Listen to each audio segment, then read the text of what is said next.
SuperTalk Mississippi media production.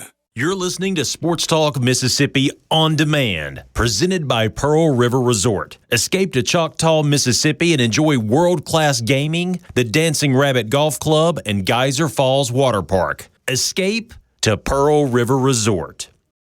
Sports Talk Mississippi is on the air. Sports Talk Mississippi is powered by C-Spire. Power your home or business with C-Spire Fiber. To learn more, visit supertalk.fm/C-Spire. C-Spire Fiber powers SuperTalk Mississippi.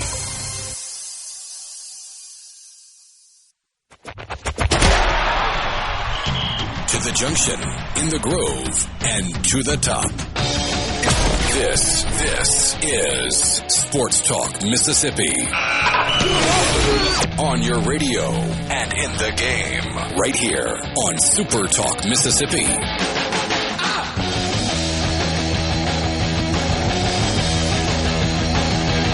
Welcome in on this Thursday. Michael Borkey and Brian Hadad, as always, with you at Sports Talk Mississippi.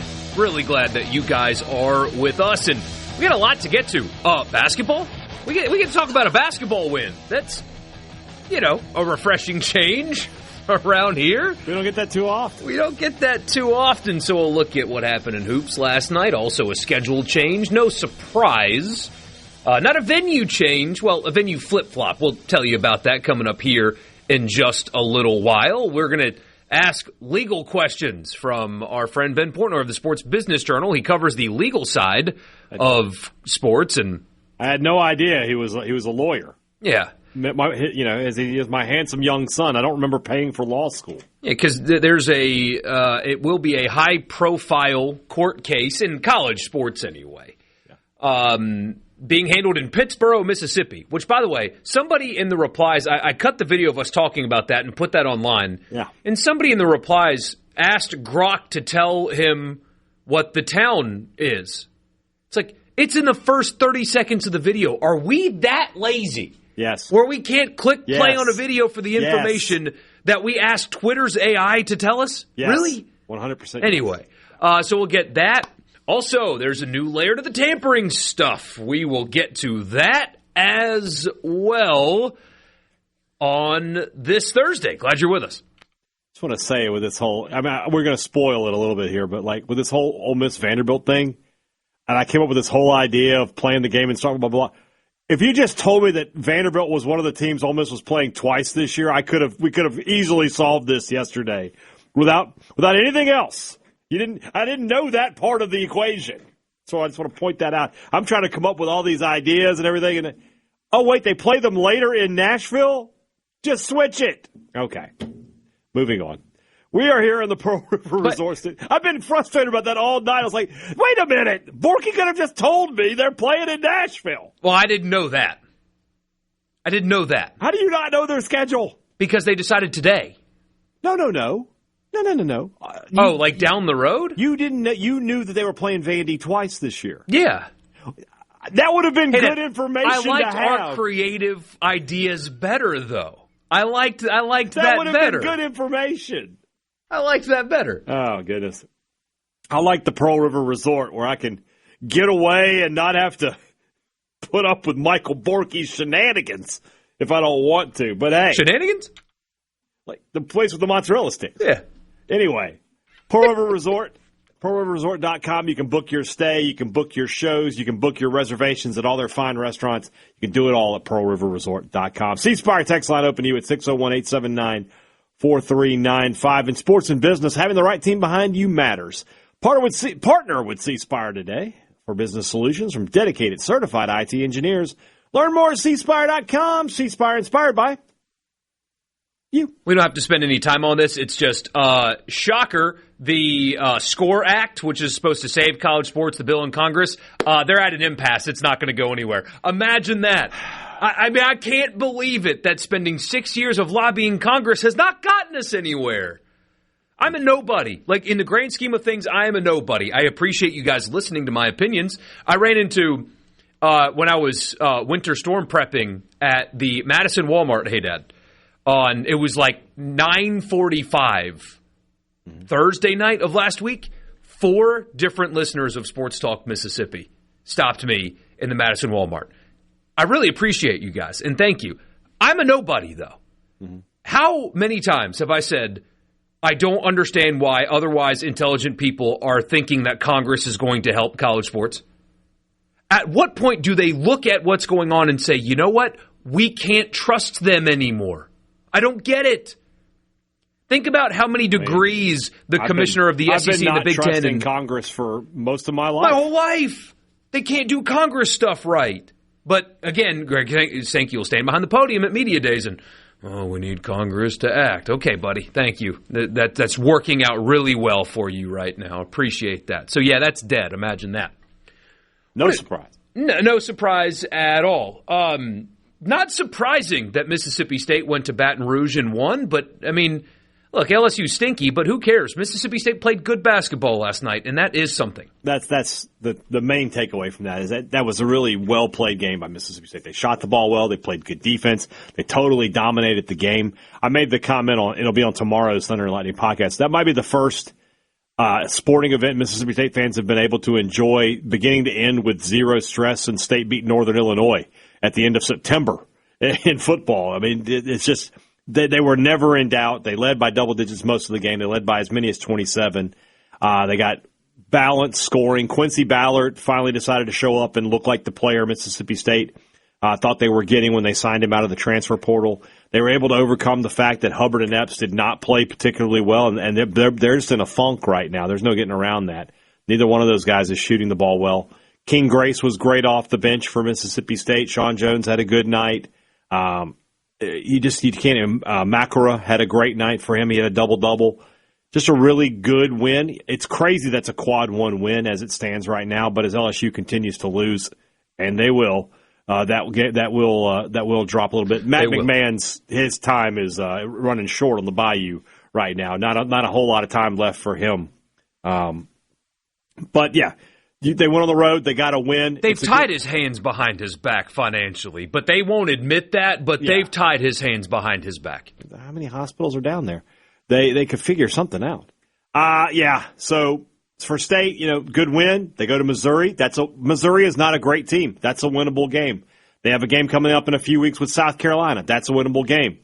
The game at Ole Miss is a winnable game. Yes. They have a couple others here and there that they could find a way.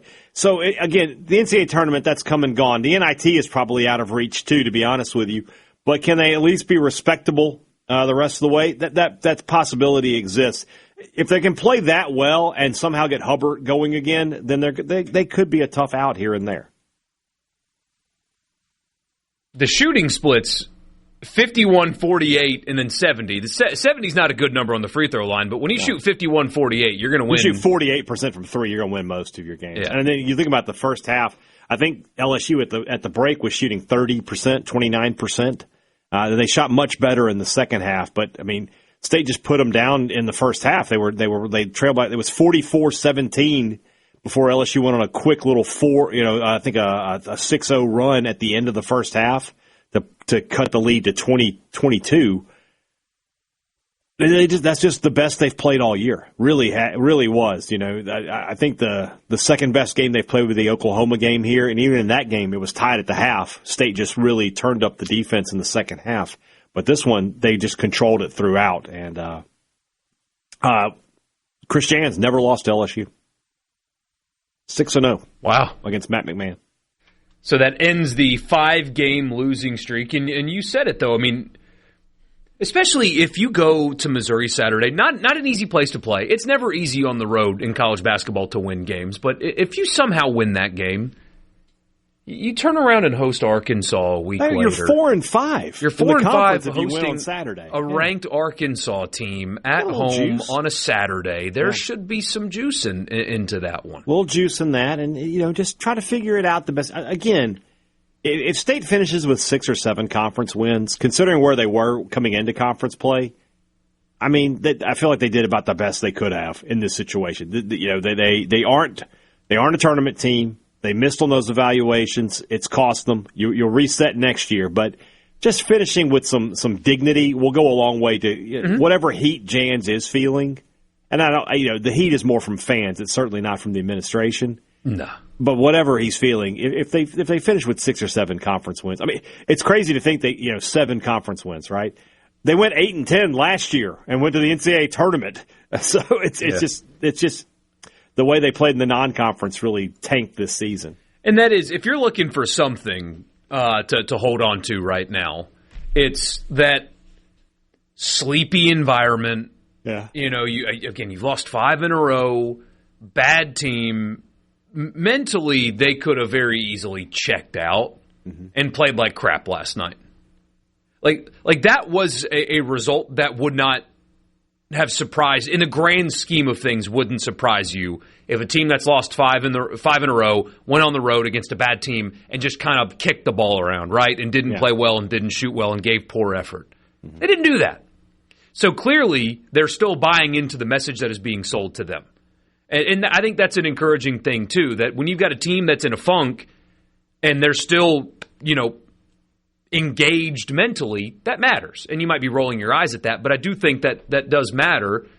And who knows, man? You win one Saturday and suddenly the games matter again. So you win on Wednesday. You win again on Saturday. That's what they call a winning streak. Winning streak. Sports Talk Mississippi just getting started. 601-879-4395. We'll be back.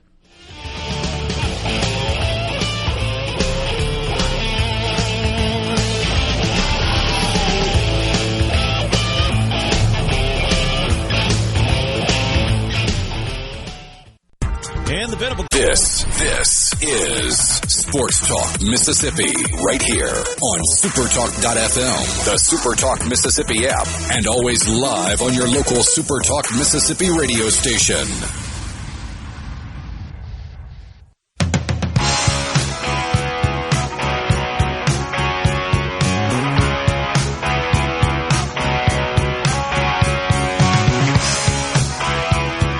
Welcome back, Sports Talk Mississippi. Borkey and Hadad with you. Somebody says LSU didn't have a whole lot of money to fire him, I don't believe. And that's the interesting part of what LSU is going to have to deal with firing their basketball coach. Because, as you guys have seen, they have dramatically increased their investment in football.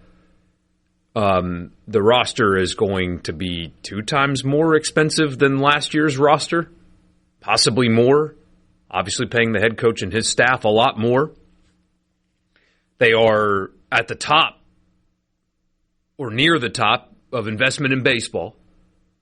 I mean, millions invested into baseball. And also they do that in women's basketball.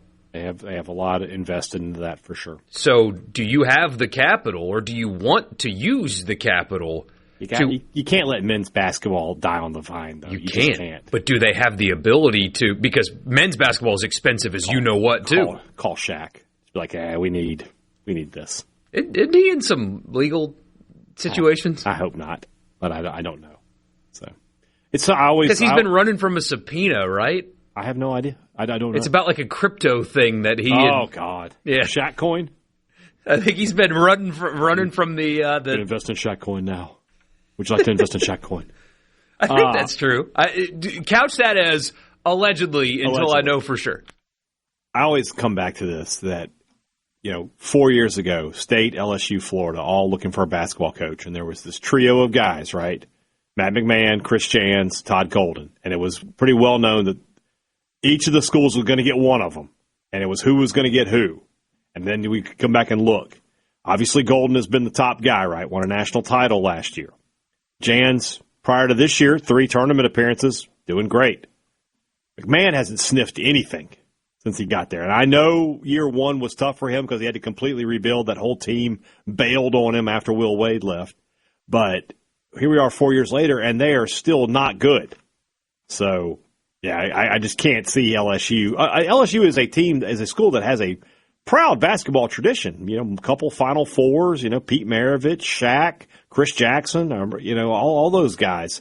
Ben Simmons was the first pick in the draft. I mean, they got a long history of playing basketball down there. Yeah. They can't just go on like this. I was right. So Shaq spent months evading process servers regarding a lawsuit involving the FTX cryptocurrency exchange. Oh. So he was wasn't that the Brady thing too?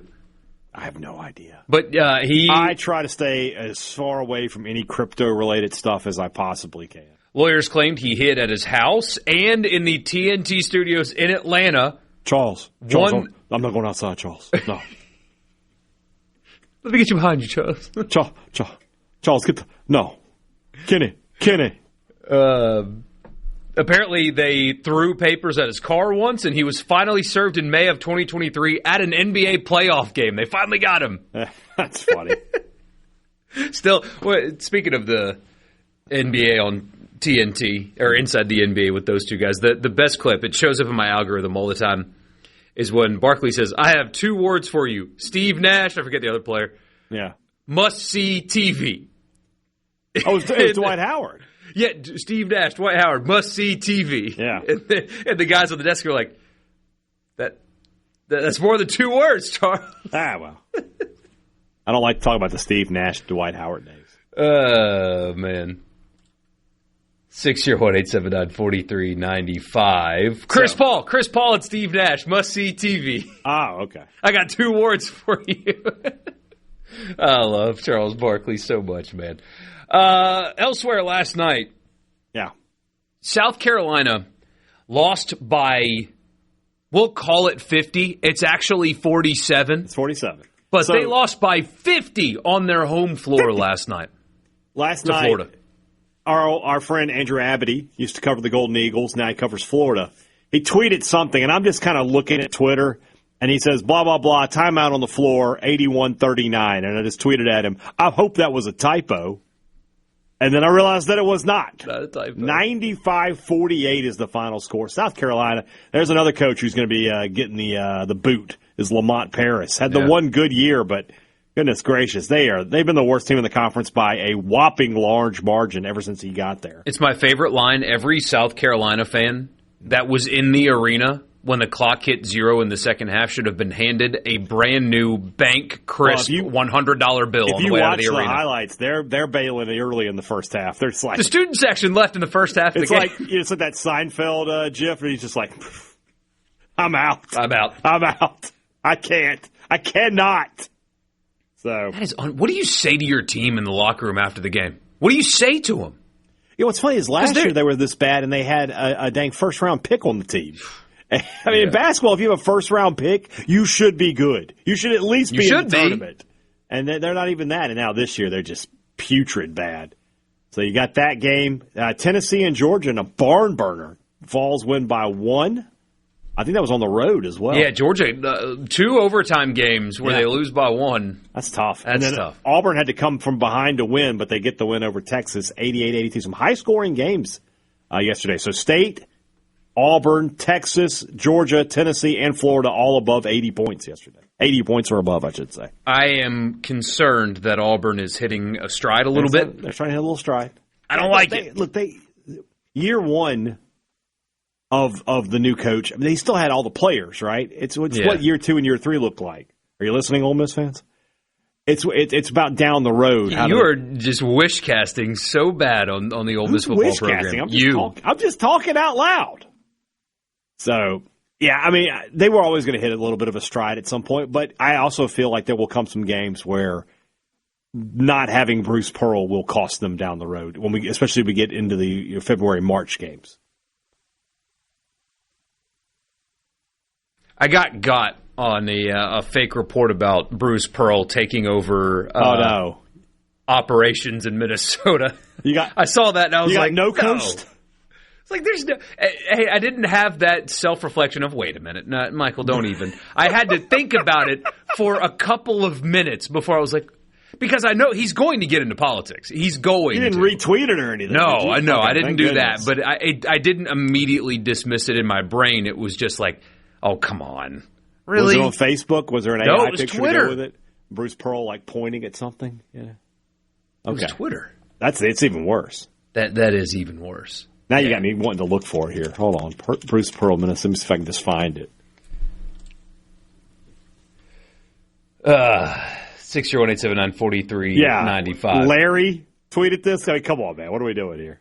Somebody says, you two are really overanalyzing this basketball win by State. Good win on the road, but they obviously shot the basketball well and played with confidence. Basketball is so much a byproduct of every game having a life of its own. Shoot it well early and gain confidence, and you have a chance to win. If you're unable to gain confidence in a game and shoot decent percentage, you lose. It's that simple. I have coached basketball on a travel circuit where anyone can beat anyone. That's the way major college basketball is. If you shoot well, you win. Shoot poorly becomes a challenge to win. No reason to overanalyze one win. Hold up.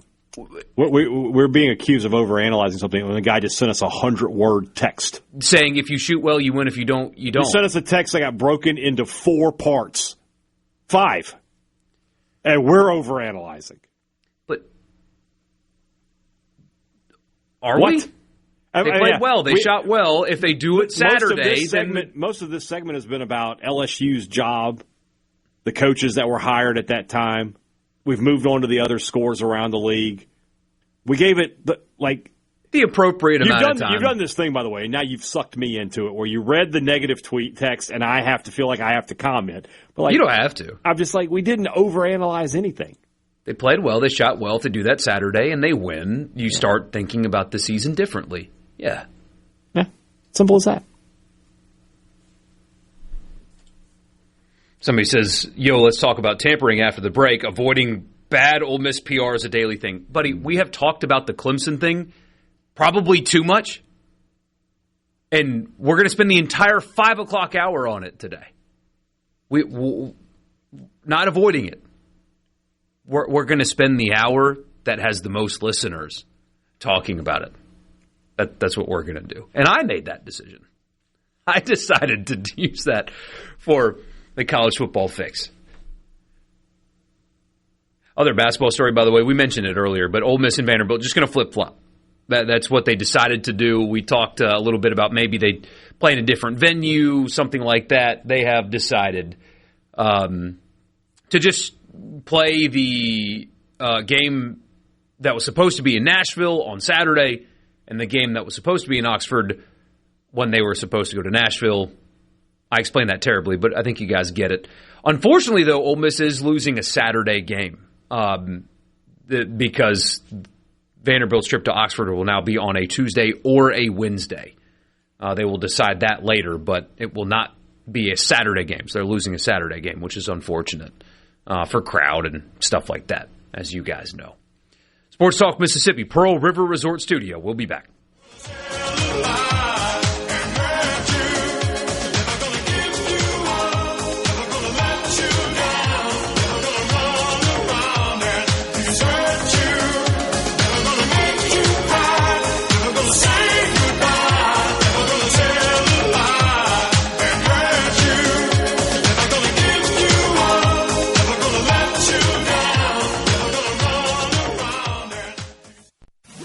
Now, you can be a part of Sports Talk Mississippi. 888-808-8637 on Super Talk Mississippi.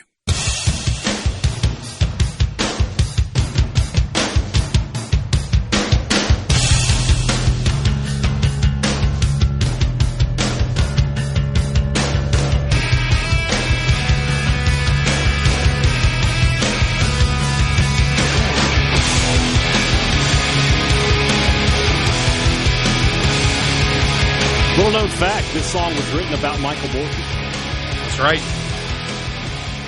Dave Grohl, huge fan of Sports Talk Mississippi. Whenever he's around, he's listening. They got a new album coming out, I think. Do they? I think so. Very good. Very good. This is Sports Talk Mississippi. I am Brian Hadad. He is my hero, Michael Borkey.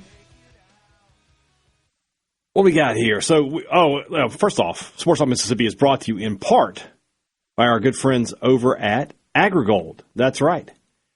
At AgriGold, they believe progress starts with the seed and the people who plant it. That's why AgriGold focuses 100% on seed, delivering trusted genetics and solutions to help you get more out of every acre. Contact Kerry Baker today at 662-836-7417. He's your local AgriGold representative to learn more. Or you can visit agrigold.com to explore seed solutions and agronomy resources. Plant your legacy today with AgriGold. AgriGold.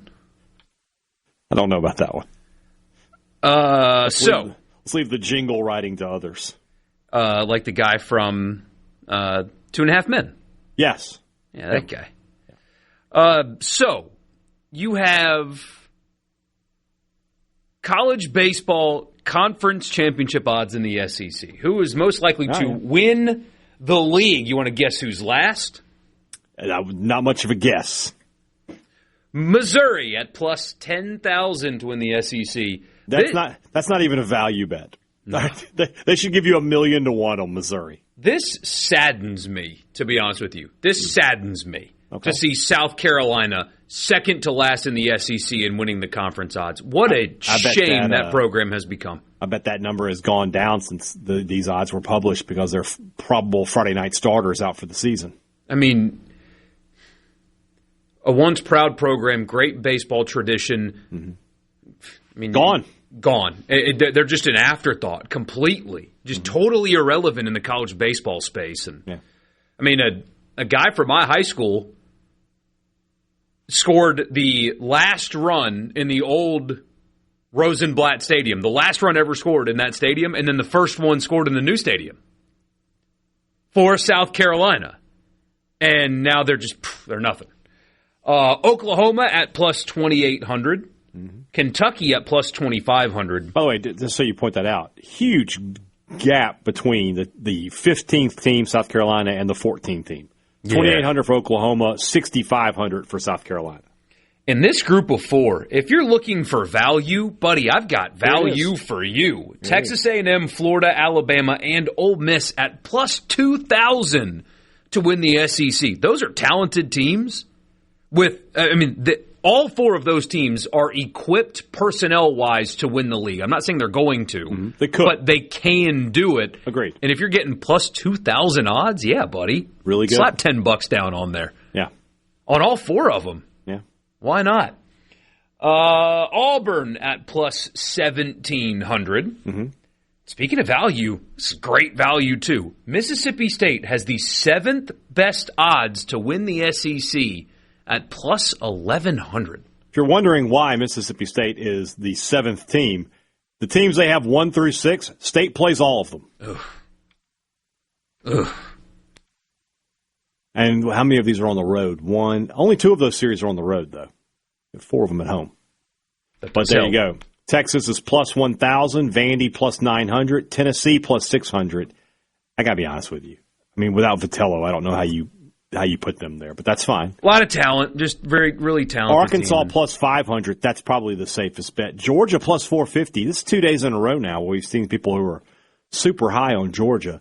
And then LSU is the favorite at plus 425. But I'll tell you what, the fact that they're at plus 425 and they're the favorite shows you how tight this is. There's not an odds-on favorite here at all. There's not a team that's like, plus 150 or even minus 100 or something that's ready to go. It is going to be a tough race. And I agree with you. I think all the way down to Florida. Now, Alabama, Kentucky, But Florida, Ole Miss, A&M, Auburn State, Texas, Vandy, Tennessee, Arkansas, Georgia, LSU, any one of those teams could win it, and I would not be, head sewn to the carpet surprised by it. All right, I give you $100, which I don't have $100 to give. But if I did, and I gave it to you, how would you distribute that money? Oh, I'd put a good chunk of it on Arkansas, just because we've talked about their schedule lends itself. Arkansas, if I'm correct, Arkansas does not play. Pull this up again. They don't play LSU. They don't play Tennessee. They don't play Vandy. They don't play Texas, and they don't play Ole Miss. They really have about as easy a schedule as you can get in the SEC. So I might put the whole kit and caboodle there on Auburn, but I'm sorry, on Arkansas. So $100, I put 50. I put 75 on Arkansas, and then throw another 25 onto probably to LSU at that point. I don't think State's going to win the SEC. Their schedule is so. If they do, here's this. I'll make a guarantee right here. If State wins the SEC, they will be the number 1 overall seed. And I'm not in Hoover, right? In the national tournament.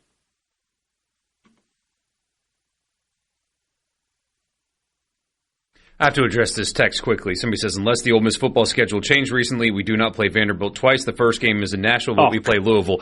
We're talking about the basketball games that had to get moved because of the winter storm in Oxford, my friend. Come on, guys. That's what we're talking about. Come on, guys. They flip-flopped those games because you can't conceivably play basketball in Oxford this weekend. Yeah. Would I be just plain stupid if I put $10 on every team up until A&M and Ole Miss? So you give me $100, I put $10 on A&M, Ole Miss at plus 2,000. You'll win your money back easily. You'll win something, won't you? That's gaming the system a little bit. But yes, you're absolutely correct. I'm kind of down for that. The odds of a team, so you said all the way to Ole Miss? Yeah, I might go to Florida just to be sure.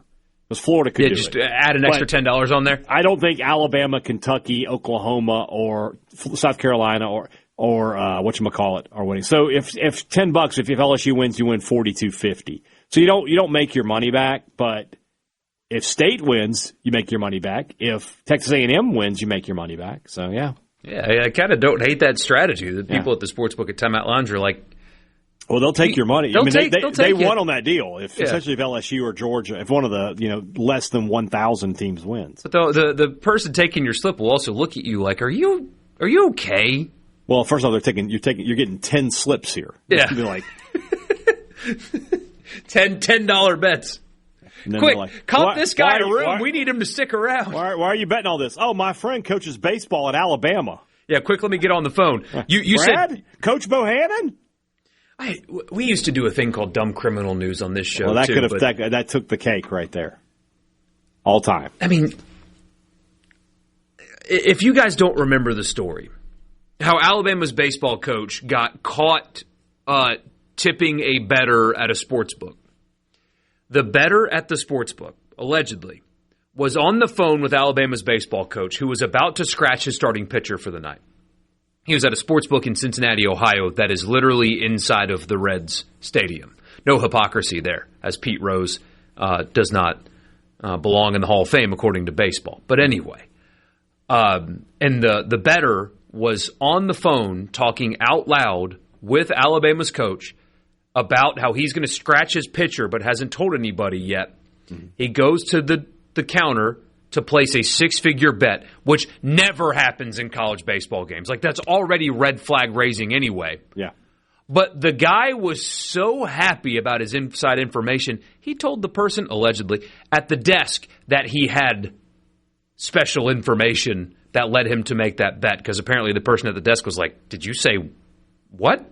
How much did you say? Yeah, there was a little, like, taken aback by the dollar amount, and he let them know that he knew something that they didn't know about the game. And that's how he got caught and lost his job as the head baseball coach at Alabama, allegedly. You could not possibly be more dumb than that.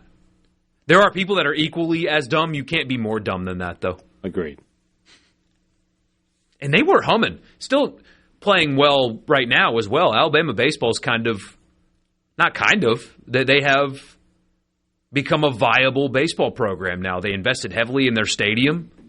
They put a student section out there that tried the beer showers until every fan base collectively in the SEC was like, no, you're not. Yeah. Just like when Missouri tried the left field lounge thing, everybody was like, no, you're not. No, you're not. That's not how these things work. I do love there's something about baseball that brings all the SEC fan bases together. If you try to copy one of the others, everybody else is like, no, you don't. Exactly. Why is it just baseball, though? I don't know. Well, what are you copying in football, though? I mean, Although I have seen the entire SEC, like the internet sphere fan bases, go after Alex Galesh today for something that he said.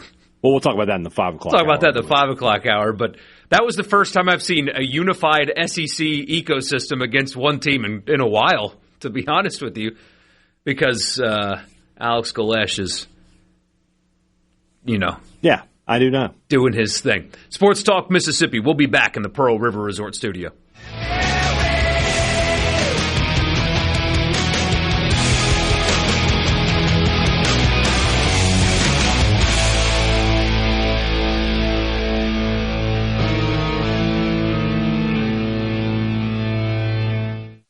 From the Venable Sports Talk Mississippi on Super Talk Mississippi.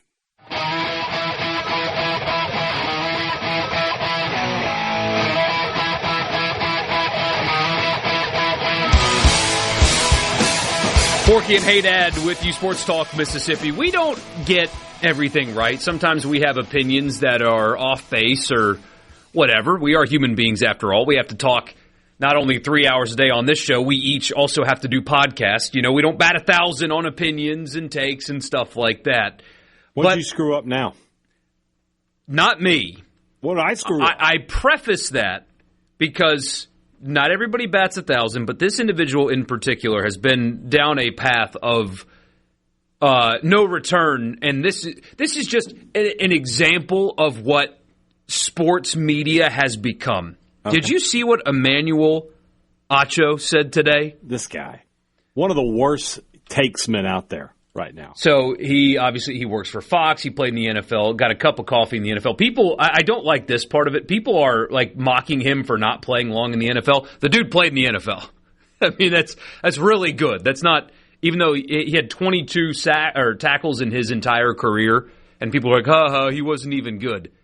He had 22 tackles in the NFL. He was an exceptionally elite football player. But as the takesman, not so much. He is on a show. He is now on a show called Speak Easy, is what it's called. Mm-hmm. He was on Fox Sports 1 before they kind of turned everything over after the Joy Taylor situation and Barstool took over and all that stuff. He said, quote, about Todd Monken being the new head coach for the Cleveland Browns. Quote, if I'm Shedeur or anybody in that locker room, why am I listening to Todd Monken? What have you won on the NFL level as a head coach? You're not even a head coach on an NFL level. So I don't even have expectations for Shedeur under Todd Monken because I believe any expectations I would have, he would not meet. Because why am I excited about it? End quote. If I'm the fifth-round pick quarterback that just threw more interceptions than touchdowns, why would I listen to one of the best offensive minds in the game? Well, there's two. I have two big issues here. Two. One is that's how football works. The coach makes the decisions. The players live with them. Are they in the pros? Then you just don't play. Two, why am I so sure that Shedeur Sanders is going to be the quarterback of the Cleveland Browns next year? Like, why are we just go ahead and making that assumption? Assuming that and also saying that he should not listen to his head coach. Can you imagine, like, all right, Shedeur, we're going to go out there today and do this. Nah, coach, I'm not interested in doing that. Well, I guess you just don't want to play. Guess that's how that's go all right, ahead Dylan, you're in. Yeah, go ahead and get in there. Making my life a lot easier. I appreciate you. So it just seriously. That's where we've descended. Robbie Falk just tweeted this, but allow me to say on behalf of Michael Borkey, Fox, ESPN, any of these big networks, not that we don't love it here at SuperTalk, but if you're offering, we'll take half of whatever you're paying that guy, and we'll come on your show, and I promise we'll either do one of two things. If you want us to say less stupid things, we can certainly do that. But if you want to just continue the stupid things but pay less salary, we can do that for you as well. So let us know. Hit us up. We're willing to take Sports Talk Mississippi national. Sports Talk America. America, Borkey. That's what we could call it. Yeah, and Stephen A. apparently said on First, whatever they're calling it now, that the Steelers should have interviewed and tried to hire Ryan Clark. I saw that. As their head coach. I saw that. They really do just let you say whatever you want. They really do. It's pretty incredible. Hey, Dad, we really should do that. We should start just not telling our audience what we think. Just straight up saying, actually, Dak Prescott should be the quarterback, the head coach at Mississippi State. Fire Jeff Lebby today and hire Dak Prescott. Dak Prescott, yeah. I think that's the guy. Idea. Yeah. Honestly, I mean, Saban is retired. Maybe he'll come back into coaching and coach at Mississippi State. I know our good friends in Baton Rouge floated that for a little while there. You let Saban coach. He can coach via Zoom. Doesn't even have to. He can coach from the lake. Just tell us what to do, Coach. We'll do it. the fifth-round pick quarterback with more interceptions than touchdowns should not listen to Todd Monken. It's dumb. It's literally like something I would expect like a woman who doesn't follow football to say. Mm-hmm. Like, this guy played football. He knows how the coach-player dynamic works, and yet he decided that was the take he's going to give. And of all the offensive minds in the NFL, it's just stupid. That might be the best guy for Shedeur Sanders. You know, it might be the best guy for him. This is what sports media is a lot of people making a lot of money to just play a character. You know, we're going to talk about the Royal Rumble on tomorrow's Sports Talk Mississippi. I promise you, oh yeah, I promise it's not any faker than some of the takes being given by Emmanuel Acho and Skip Bayless and Stephen A. Smith. They're just playing a character. Triple H is more real. So we get a lot of questions about the legal stuff involving specifically Trinidad Chambliss, but other things in college sports. We're going to finally address that on the Farm Bureau guest line. Check out favorites.com and go with the home team, Mississippi Farm Bureau, after the news. So we will get some good answers about February 12th legal court expertise. Case. I can't wait. And more when we come back.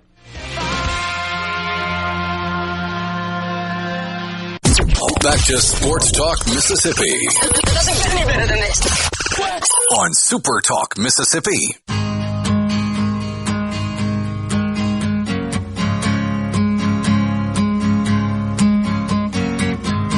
Hour 2, Sports Talk Mississippi. Borkey and Hadad with you. We go to the Farm Bureau guest line. Check out favorites.com and go with the home team, Mississippi Farm Bureau. We can't avoid him at this point. Sports Business Journal's Ben Portnoy. He covers the legal side, of course, the business side of sports, but also the legal side, and that has been at the forefront of conversations all over the country.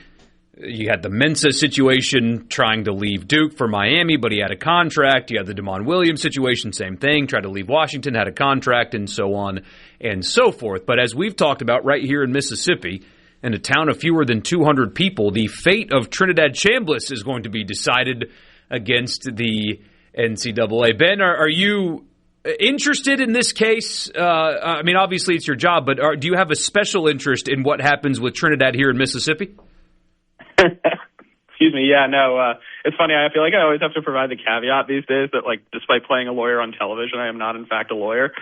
It's crazy. These cases keep popping up, and I think this is certainly an interesting one. I mean, look, like, I think that we exist in a world where just about any rule or any regulation related to college football in particular is going to get challenged, and certainly this is a significant one hanging in the balance. And if Ole Miss is able to get Trinidad Chambliss back for another year, certainly that changes their outlook on the field, and is one that I think a lot of folks have their eye on. Tom Mars is somebody that I know that you are very familiar with the angle that you guys cover in sports. He put on Twitter that some of these cases that the NCAA are winning lately are simply because you have attorneys getting a little overzealous, trying to try them in federal court, where that the state court is where you're getting all the wins. You would assume in this case where Trinidad tries to get an injunction to play, it being in the state court instead of federal is beneficial. Yeah, I mean, look, right, like if you're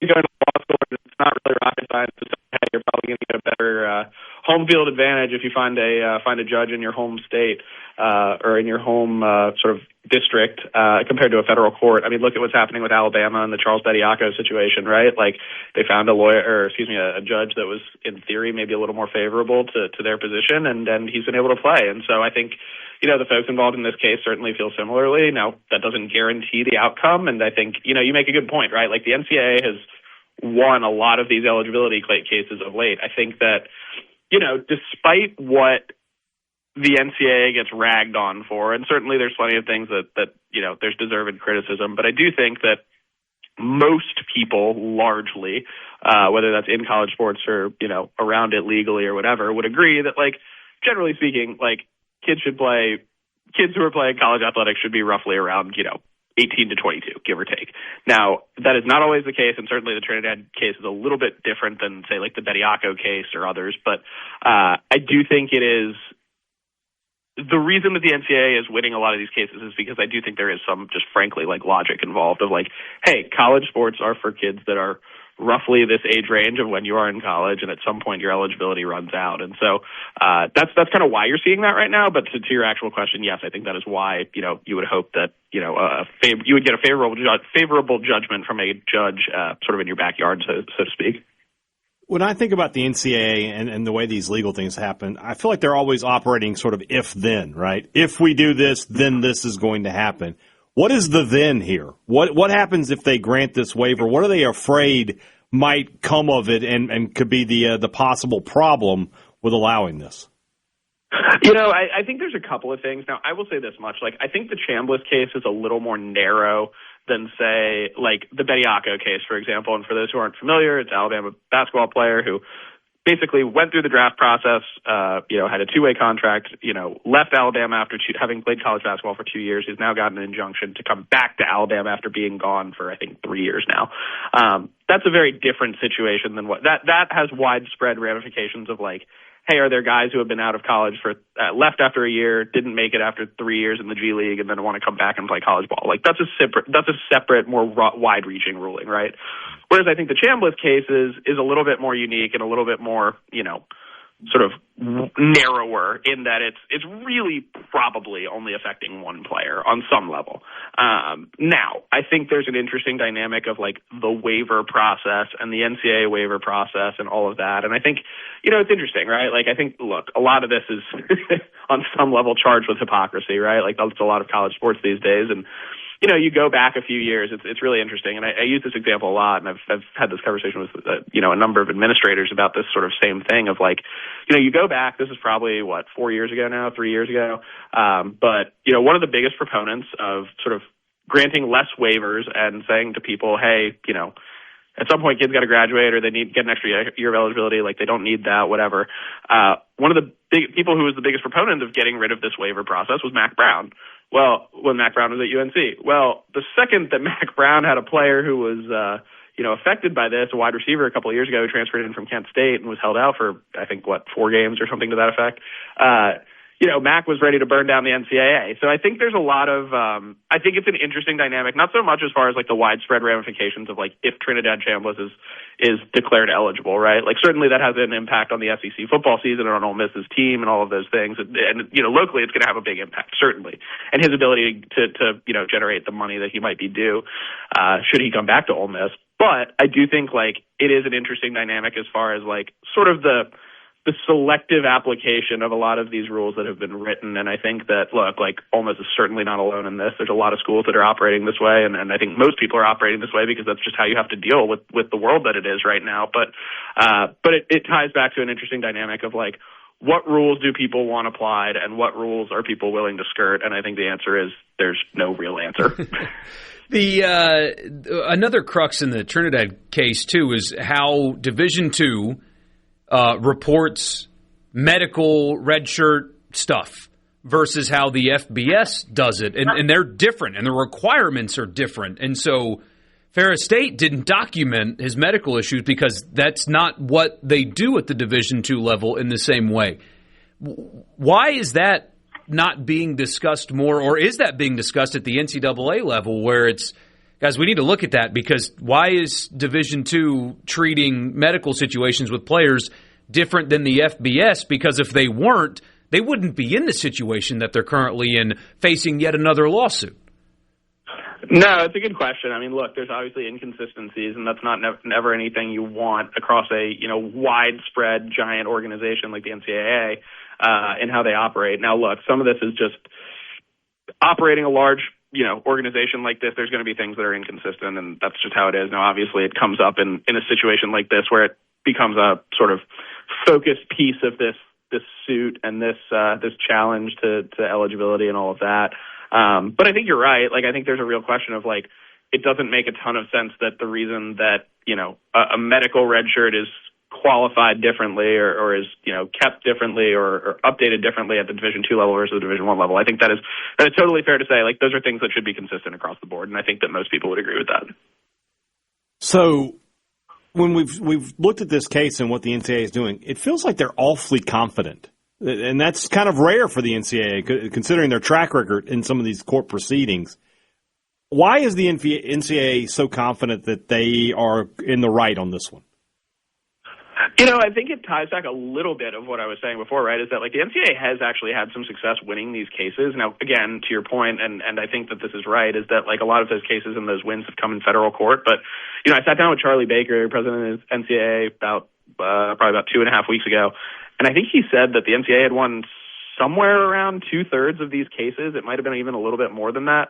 I can't remember the exact number, but somewhere around there of these cases related to eligibility. And I think it gets back to kind of what I was saying, is that, at some point, a lot of these folks, and I think the NCAA's legal counsel would feel this way.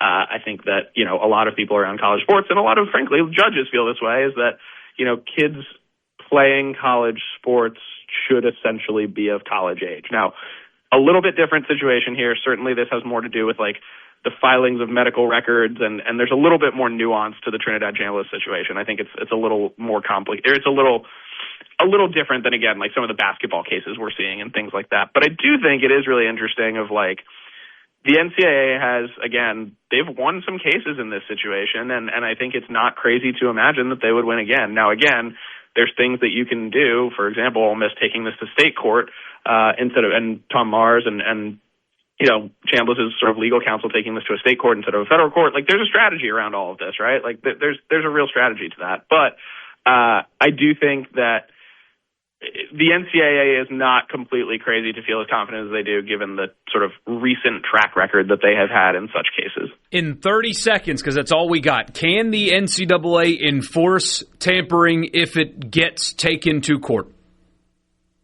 Oh, gosh. 30 seconds? I'm going to say no, but I think we're going to find out here pretty quickly. 30 seconds still. How many times have you been through Pittsburgh on your way to Oxford? I'm not going to lie. I did not know that was a place until I was looking into the case and trying to learn about it. So I must have been through there at some point, right? It's between Calhoun City and Bruce. I know you've driven through it. Okay, so I've definitely driven through it then, and I've been to Oxford obviously a million times, having lived in Starkville and all that, but I couldn't tell you exactly where it is, but it seems like I need to get more familiar here these days. You will. Ben Portnoy, Sports Business Journal, and, of course, my handsome young son. I don't remember paying for law school, but I apparently have paid off. Talk to you later, buddy. Thanks, guys. Appreciate you. Ben joined us on the Farm Bureau guest line. Check out favorites.com and go with the home team. We'll be back.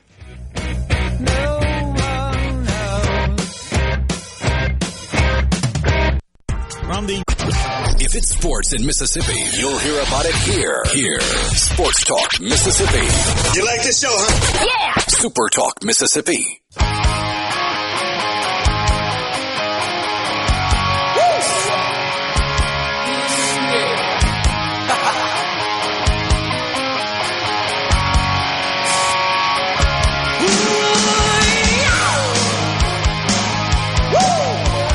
Sports Talk Mississippi.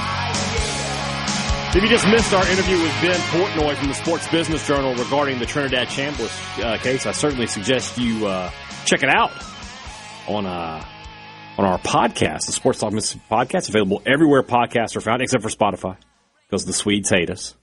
Well, that might change soon. Let's hope that might be changing soon. And, of course, available every day on YouTube as well. What's up on Sports Talk Mississippi? In the 5 o'clock hour from the College Football Fix, we're going to talk about this Ole Miss tampering thing, some new allegations being brought out there. I still don't know where it's going, but I'm up for the ride. We'll see how that all takes care of us here. What's up on Sports Talk Mississippi is brought to you by Ag Up. Start the new year with a compact tractor that's a proven performer and get a great deal. You get it all at Ag Up Equipment. Right now you can get 0% financing for 48 months on select John Deere 1 through 4 series compact tractors. You can't beat these workhorses or the 0% financing. Stop by your local Ag Up or visit them at agup.com. Your down-home dealer offer ends 2 days from now. I don't know if that goes all the way to 11:59 p.m. or not, but don't take any chances. Go ahead and jump on it. Some restrictions apply. See dealer for details. So, I haven't told you this, Hadad. There's actually some big news for me. You're pregnant. I got a new title, actually. I got a new title. I'll just go ahead and tell you right now, if you think you're the boss of me, I'll have none of that. I got a new title. What is your new title? Coach. What? Coach, what are you coaching? U7 spring soccer. Let me come down there. I'll be your tactician. Let's go. We're playing tiki-taka. Let's go.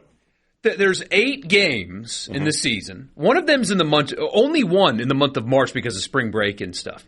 And 5 of them are on a Thursday night. And so, we're going to have limited practice time because the practice fields that we're allowed to use don't have lights. Mm-hmm. So can't do them during the week. And then this weekend, first game is next weekend. This weekend it's going to be, 14 degrees or whatever. So the team name that's been suggested to me by the little one is the Zombies. So we'll probably go with the Zombies. But you got to make it a... and then we'll do the goal celebration right there. Well, you got to make it like a soccer thing, like Real Zombies or Zombies United. Zombie FC? Zombie FC is, now we're talking. That's pretty I like sweet. that. I like that very much. But so luckily... I just want to be an assistant coach with you, Borkey, and just be like, I swear to God, if you kids follow the ball, I'm going to lose it. All right? Well, that's all they do. Stay You're hurting cats. In your position. And what's funny is the coach last year, God bless him, they worked hard, would start them out in a formation, and then the ball would get kicked and just like a magnet around the ball. Yeah, it's like they're in the 3-3-4. They're in the, they got the CDM. He's sitting back. Everything's good, and no, ball gets kicked off. Whoosh, like moths to a light. The second it happens. And of course there's like one kid on every other team that's like, way advanced from all the other ones. But I'm going to try the diamond shape because it's 4-on-4 at this age. 4-on-4. So I'm going to try a diamond shape.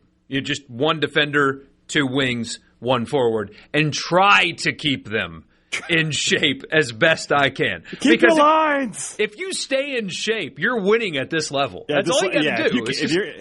That's what you just got to bribe them. Feel like if you stay in shape, we go get pizza after the game.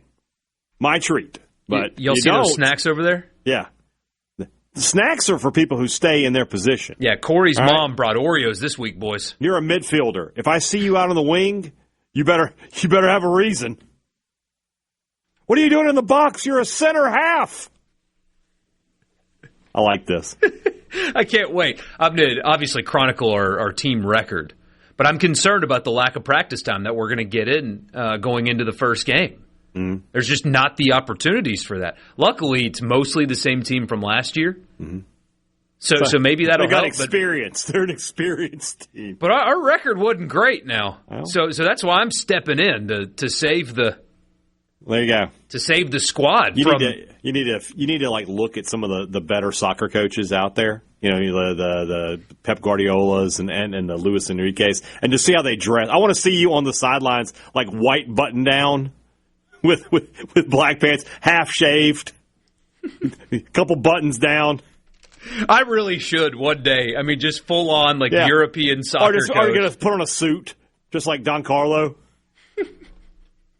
Like it. They sent me a bunch of... There you go. Marty from Portland says he's got the plan for you. Scout the other teams and tamper. I'm absolutely going to tamper. You're calling some poor 7-year-old. You're like, hey, how would you like to get ice cream after the game? We got tampered with. Yeah. Oh, well, there you go. Tampered with now it's tit for tat. Now we're just, absolutely, we're going to do this. We really did. We have been tampered with. The NIL fund for Zombie FC is about to see some money. Oh, man. That's funny. Yeah. So it's so funny. They sent a bunch of here's example drills that you can do at practice. And I wanted to respond, guys, there's 6, right?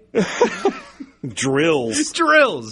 There's 6. I'll be happy if they can kick the ball. Yeah, seriously. If they kick the ball and they run to the ball and when it goes out of bounds, they stop. So with games like this, is it more likely that you get 0-0 or is it more likely that you get 8-7? Oh, they score a bunch because for whatever reason, going from U6 to U7, the field has tripled in size, and the goals have as well. And there's no goalie.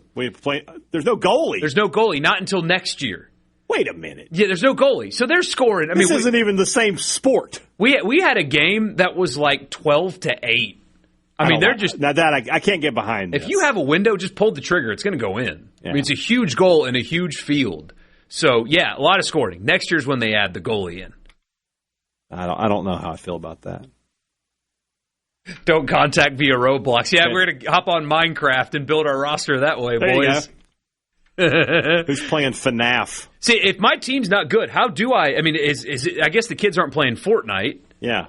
Or are they still playing Fortnite? These kids are 6. They're not playing Fortnite. They're playing something. Well, how do I tamper? What is James playing? I don't let him play video games yet. Well, then that probably the same. We're getting close, though. I'm going to get him like an old Nintendo or something. Anyway, but point is, how do I tamper? I need to build my roster. If my team's not good enough, I need to build a roster. Just go to Chuck E. Cheese and pick out the most athletic-looking kids. I really do need to like scour the Madison parents Facebook group and be like, hey. A lot of big fans of John Rice Plumlee in that group. Oh, you know there is. Yeah. There's a Facebook group called Madison Moms. You know they love John Rice Plumlee in there. But, I mean, is it apparently the kids are into Minecraft right now. So do I need to get my son to hop on Minecraft and talk about how great the zombies are going to be this fall? Yeah. I mean, I think my roster's already set. I've got what I've got. But for the fall, I mean. We need to get somebody to do some Zombie FC shirts for us as well. What's our crest? Okay. Like the little crest has a zombie in it. Yeah, exactly. The kids are kissing the badge when they score. Let's go. You know what? Actually, that's a great idea. If you do custom merch, please send me an email, Borkey at supertalk.com. So someone says, I'm 24 and I still play Fortnite. Yeah, that's fine. That's fine. It's 6 is the problem for playing Fortnite. I mean, I played Halo up until my Xbox One went out like a year ago. I mean, I was playing Red Dead 2 years ago, you know. Riding into Van Horn and laying waste to the town. So, yeah, Minecraft, scouting. That's what I'll do. There you go. But no, I am excited about this. This is the age where the parents aren't. How did they pick you? By the way, did you volunteer? I did not volunteer. Or did they call you and they're like, yes, Mr. Borkey, could you help us out here? I just got an email and I was like, okay, I'll do it. You need a lot of soccer moms. But no, I'm excited. It'll be fun. Yeah, it should be fun. This is the age where you don't have to deal with nasty parents, right? You shouldn't. Well, again, I know most of them already because it is the same team and they're great. Like I've got truly like great parents, but and also the outcome of the game doesn't change anything for the players. Like they technically don't keep score, even though I mean you're going to get 6 and 7 year olds to not keep score. Give me a break. Mm-hmm. Of course they do. Oh, they're keeping score for sure. Oh, they yell the score at you're not supposed to keep score, and they are yelling the score at each other. It is so funny. We have 1. No, well, we have 2. Well, we have 3. No, you don't. I mean, that's most of it. That's good. And then hopefully 6-7 is dead. I hope that's dead because they banned it in school. Like there's no 6-7 in schools. They're not allowed to say it. They get in trouble if they say it. What if they're doing addition? You can't say 6-7. They got to skip it. They got to like alter their lesson plans. This is how this country is going to flop. We can't say the numbers 6 and 7 anymore without somebody making a scene. Somebody says, "Yeah, I've had some really young kids cuss me crazy on College Football 26 and Fortnite. I was forged in the fires of Call of Duty Modern Warfare." Those pregame and postgame lobbies. You may have played against Kyler Murray. Probably. Yeah. But those pre- and postgame lobbies, when I'm 14 years old, I learned things. Words you're not allowed to say on the air. Or anywhere. Yeah, anywhere in polite company. I would agree with that. We'll be right back.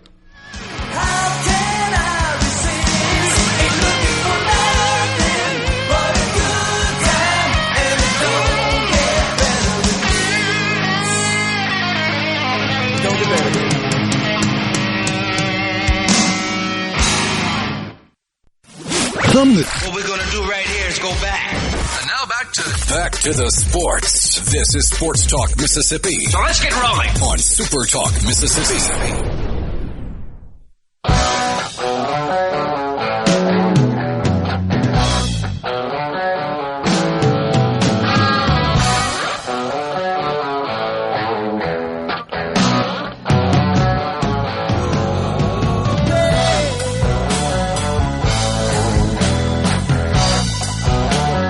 Nervous there for a second that I got a new title here at the company and I was going to get to tell you what to do. Well, I mean, you were nervous. That would have lasted about 10 minutes. You were nervous. I'd have been in Jackson tomorrow negotiating. I have been here longer. Huh? Yeah. I have. Well, that's great. I have more vacation days than you, I think. I don't use them. That's like saying that, you got more pennies than me. Who cares? Oh, man. Yeah, you've been here longer than me. Well, I'm pretty sure there's some Patriots with more tenure than Drake May, but who's more valuable to the team? I'm your boss. That's the new title. I was joking about the soccer thing. I got the title of assistant program director. Assistant to the program director. Assistant program director. Assistant to the program director. You got to paint your office black? Yeah. to intimidate your subordinates? Yeah. No, none of these things are happening. You don't know that. I do know that. I know it for a fact.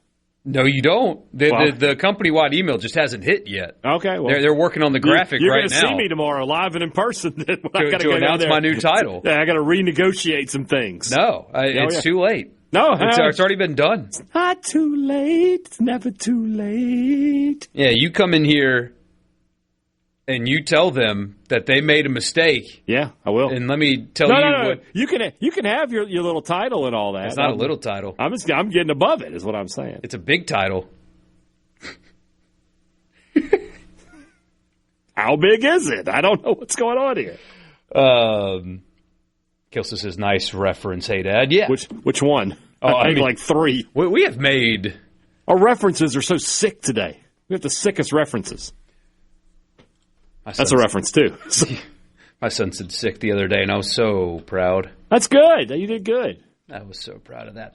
The Pro Football Hall of Fame released a statement today saying that they understand and respect the passionate reaction of many fans, media members, and enshrinees of the Hall itself in light of published reports regarding the voting results for the class of 2026. We only know 2. And they are 2 snubs, Bill Belichick and Eli Manning not making it. We talked about that yesterday and the day before. Back to the release, they said it's that very passion that propels the game. The Hall also respects the members of the selection committee when they follow the selection process bylaws. It is an honor to serve as a selector. Each year, the Hall reviews the selection process and the composition of the 50-person selection committee. If it is determined that any member violated the selection process bylaws, they understand action will be taken that could include the selector losing their spot on the committee. Where is this coming from? It is not because Bill Belichick got snubbed. Mm-hmm. It is not because Eli Manning got snubbed. The violation that they are considering looking into is voters telling people, specific voters, and what their votes were. That is part of the bylaws, is you have to keep it secret. You're not allowed to say who voted for what or what they said. You have to keep it a secret. And Bill Polian has been under the microscope, considering his outspoken displeasure with certain individuals. Mm-hmm. And, yeah, that's what the Hall of Fame is going after. They're going after the voters, not for voting poorly, but for telling on other voters. I mean, whatever. People are really up in arms about this vote. I mean, they should be, because this is not right. There's no football. This is about football, right? This is what this is about. This is the Football Hall of Fame. There's no football-related reason for Bill Belichick to not be in the Football Hall of Fame. There is no football-related reason for that. Now, if you want to say that the Spygate stuff is your reason for that, that's fine. But I mean, there was a punishment doled out by the NFL in that his team and he served that punishment. That's it. That should be the end of it. So this is the coach who has more Super Bowls than any other coach in the history of the league. To say that he is not worthy of being in the Hall of Fame is an affront to common sense. Because if he's not in, then how is any other coach in? So I just don't understand some of this thought process here at all. Do you want a vote in any of them? AP poll, College Football Hall of Fame, Heisman. Do you like? Would you truly like a want WWE Hall of Fame vote? We'll get that thing straightened out. I would not mind a vote. I would like to, if I was a Heisman voter or something, that'd be cool. I want a Heisman vote. Yeah, but it's something I want to take seriously. I mean, I take the small amount of vote that I have when I do the SEC preseason poll. When we go to media days, I'm not the one that idiot who's voting Vanderbilt to win. Although this year they were closer than they've ever been. Yeah, they were. I'll give them that. But maybe that guy was onto something. You got guys every year who are voting for South Carolina and Vanderbilt and Mississippi State to win the SEC in years where that's not going to happen. They're just doing it to be funny, and that bothers me. Take your vote seriously. If you're going to get one, use it appropriately. I'm all about having fun when it's time to have fun. No questions asked. But there are some times where being serious is the way to go, in my opinion. I would reject an AP poll vote. If I was asked about that, I would say no. Yeah, I just don't do it. I don't feel as much college football as I watch. I don't know that I have. I don't know that I would want to have to be responsible for watching every game and knowing all the nuance. I don't want that. And I don't know if it's worth the I think it would time take away that I think it would take away my enjoyment. Probably. Because I'd have to be like, okay, hold on, I got to find a way to watch this USC game against, see how they do. I wouldn't want to do that. Part of the joy of college football when I'm at home watching it is just being able to flip channels, watch the games, as they're happening. And you would do it the right way, which is what we've learned most of the voters don't. And you would you would grind over getting the ranking right every week to justify every position. And how time-consuming that would be, and then what's the benefit of that? I don't know. So somebody asked on the text line, what about Barry Bonds, if that's the case? Barry Bonds should absolutely be in the Hall of Fame. First off, Barry Bonds had a Hall of Fame career before any steroid allegation touched his career. He won, 2-3 MVPs in Pittsburgh. But secondly, and it's been documented, the pitchers were juicing up too. Everybody in that era, almost everybody in that era. There are a few people who weren't. But that was the steroid era of baseball. So just document it. Come on and say, hey, this is what happened. These were the changes that were made. This, that, and the other. But Bonds, McGuire, Sosa, Palmeiro, all those guys should be in the Hall of Fame. No questions asked. Yeah. And if you want to put an asterisk, you just put it on the plaque. Do it. I mean, the thing with those, with Bonds, never tested positive. Now, look, was he using steroids? Look at him. Of course he was. But that is taking steroids does not turn you into an elite hitter. If that was the case, everybody would do it. I have a good friend that played minor league baseball for a long time, and he was like, man, for all the big league guys that are doing it, he's like, a bunch of dugouts that I was in, bunch of guys juicing, but they weren't good enough baseball players. Right, you got to be a good enough baseball player. Barry Bonds is one of the best hitters of all time. He told me, actually, he said the more popular drug, because he played after the steroid era, but people were still doing it. Mm-hmm. It was study drugs.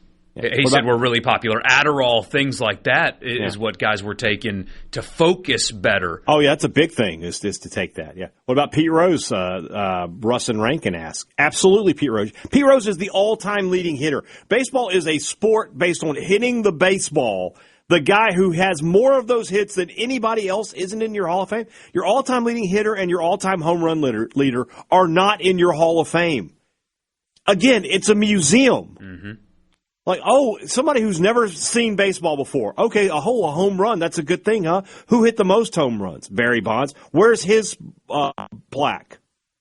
No, it's not here. Who got the most hits? Pete Rose. Where's his plaque? It's not here. Explain that to somebody who doesn't follow baseball. It's ridiculous. Rose should be in. And look, if you want to put on the plaque, suspend it. May have gambled on his own team, brought shame to his house. I don't care, but put him in the Hall of Fame. It's a shame that Pete Rose is going to get in after he passed away. Mm-hmm. That's the real crime. I hope that Bonds and McGuire and Clemens and those guys can get in while they're still with us. Yeah. Somebody says, should definitely not be in the Hall of Fame. You're of the anything goes generation. Obviously, cheaters. Where do you draw the line? It's a museum. It's a museum. But And so if steroids didn't help, why did they take it? It didn't help being a baseball player. It helped in recovery. It helped you prevent injury. You stayed healthier. You were able to work out harder. But the hand-eye coordination that comes with being an elite baseball player, steroids, you can't inject that into yourself. Yeah. We are more strict about the Sports Hall of Fames than we are who we choose as political leaders. Sports Talk Mississippi. We'll be back.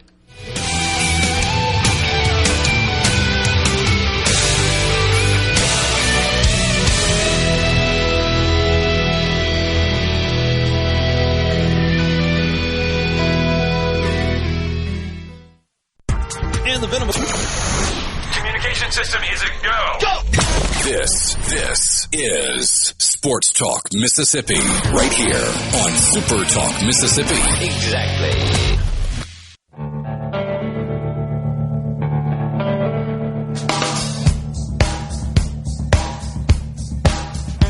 I got the text line going. Glad you guys are with us on this Thursday. Borkey and Hadad with you. After the news for the College Football Fix, we will talk about the new tampering story with Ole Miss and Fresno State.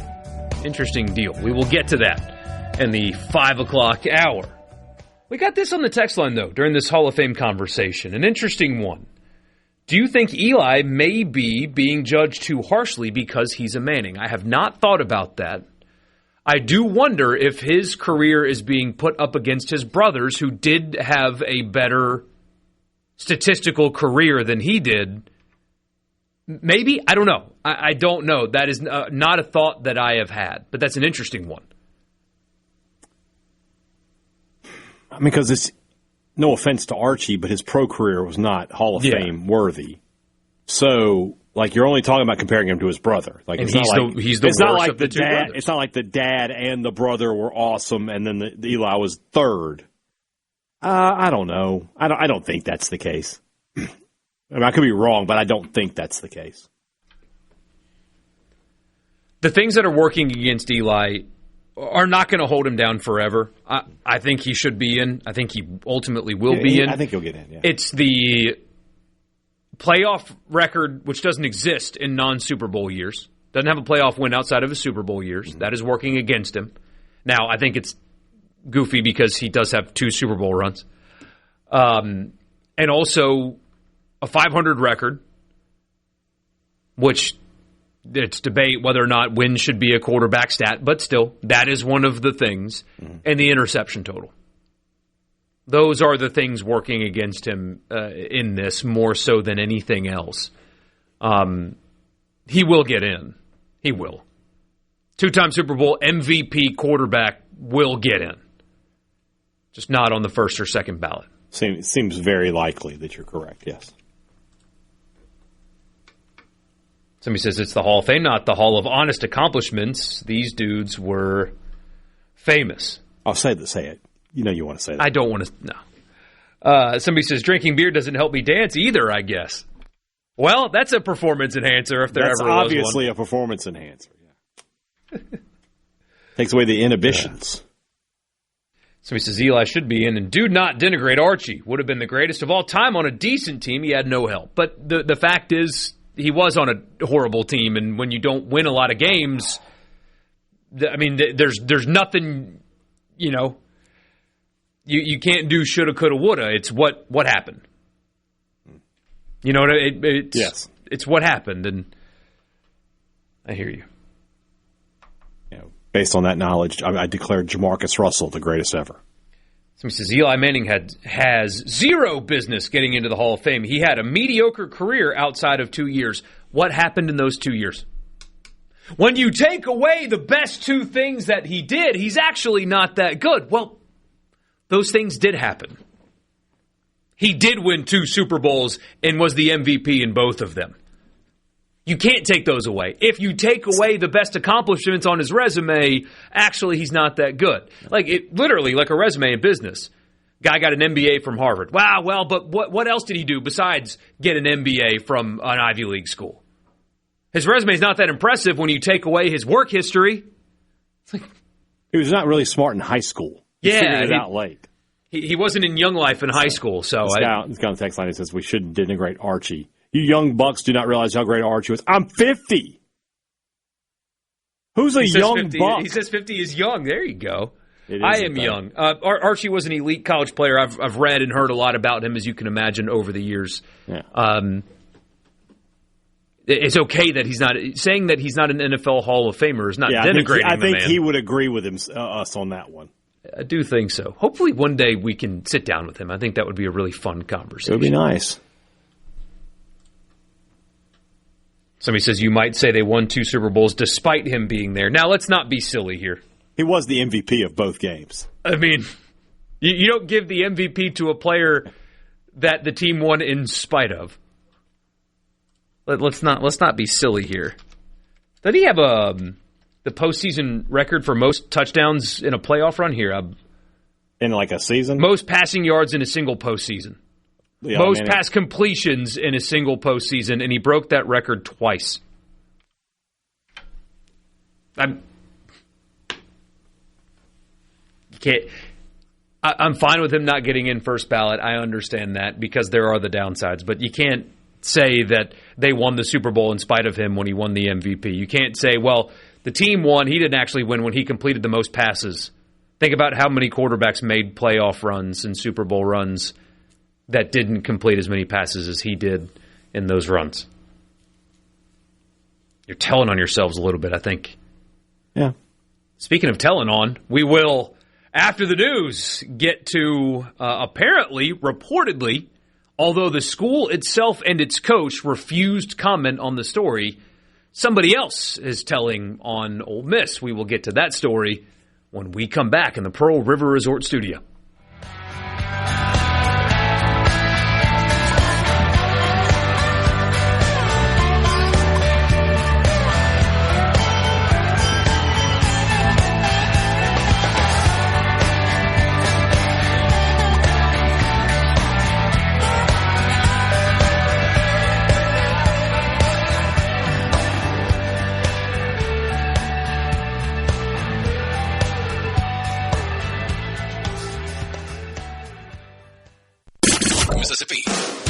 Sports Talk Mississippi. Do you ever get so excited that you just can't wait? Yes! Sports Talk Mississippi, covering your Mississippi teams. I've been waiting my whole life for this. Don't touch that dial! Here on Super Talk Mississippi.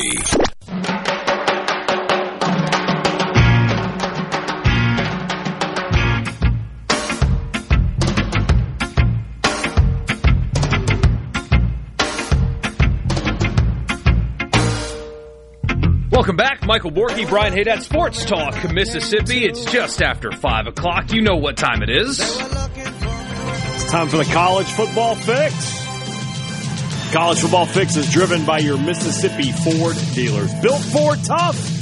The best-selling truck in America is, and it has been for over 50 years. Why would you drive anything but the best? Are you looking for a new vehicle? Well, there's only one place to go. Go see our friends at your Mississippi Ford dealers today. Thank you for your attention to this matter. All right. So, the story of the day, at least here with local football interest. According to John Canzano, who is a columnist at johncanzano.com, and he is the host of the Bald-Faced Truth radio show. That is what John Canzano does. That is his website. That is his, I assume it's... So I know that he used to be a writer for like one of those big papers out west. He does a lot of Pac-12 stuff. Mm-hmm. But Pac-12 guy.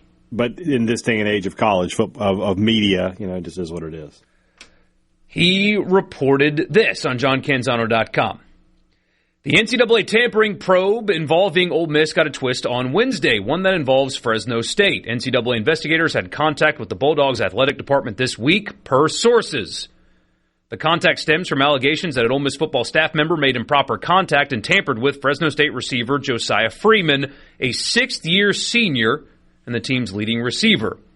Matt Entz, the coach at Fresno State, declined comment on Wednesday. The AD, Garrett Classy, with a K, K-L-A-S-S-Y, is not talking either. He's classy. But he says, quote, this is Canzano, he says, "I'm told by NCAA sources that Freeman provided screenshots of the communication. A source said Fresno State has receipts. The latest tampering allegation against Ole Miss dovetails with one made by Clemson. Dabo Swinney accused the Rebels of tampering, and that is the rest of the story, unless you want to pay for it." So that is the information that he gave you, unless you want to pay for it. But that's the crux of the information. I've actually seen the entire story. That's all you need to know. Two things. There's the positive spin. If you want to look at this from a positive, if you're an Ole Miss fan, positive spin, and then there's the negative side. The positive spin is, usually when reporting like this is out there, other people pick it up and confirm it or deny it. Right. No Ross Dellinger, no Pete Thamel, no Nakos, no Matt Zenitz. Nobody else has confirmed that, hey, Fresno State has evidence that they have turned over to the NCAA. Because after the Dabo press conference, you got that. Hey, have confirmed the NCAA is looking into this. Or they've received contact from Clemson. You got all of that. You've got none of this. Not a single person has confirmed this to be true. And that should raise some things. When you see nobody else jump on a story, there's probably a reason why.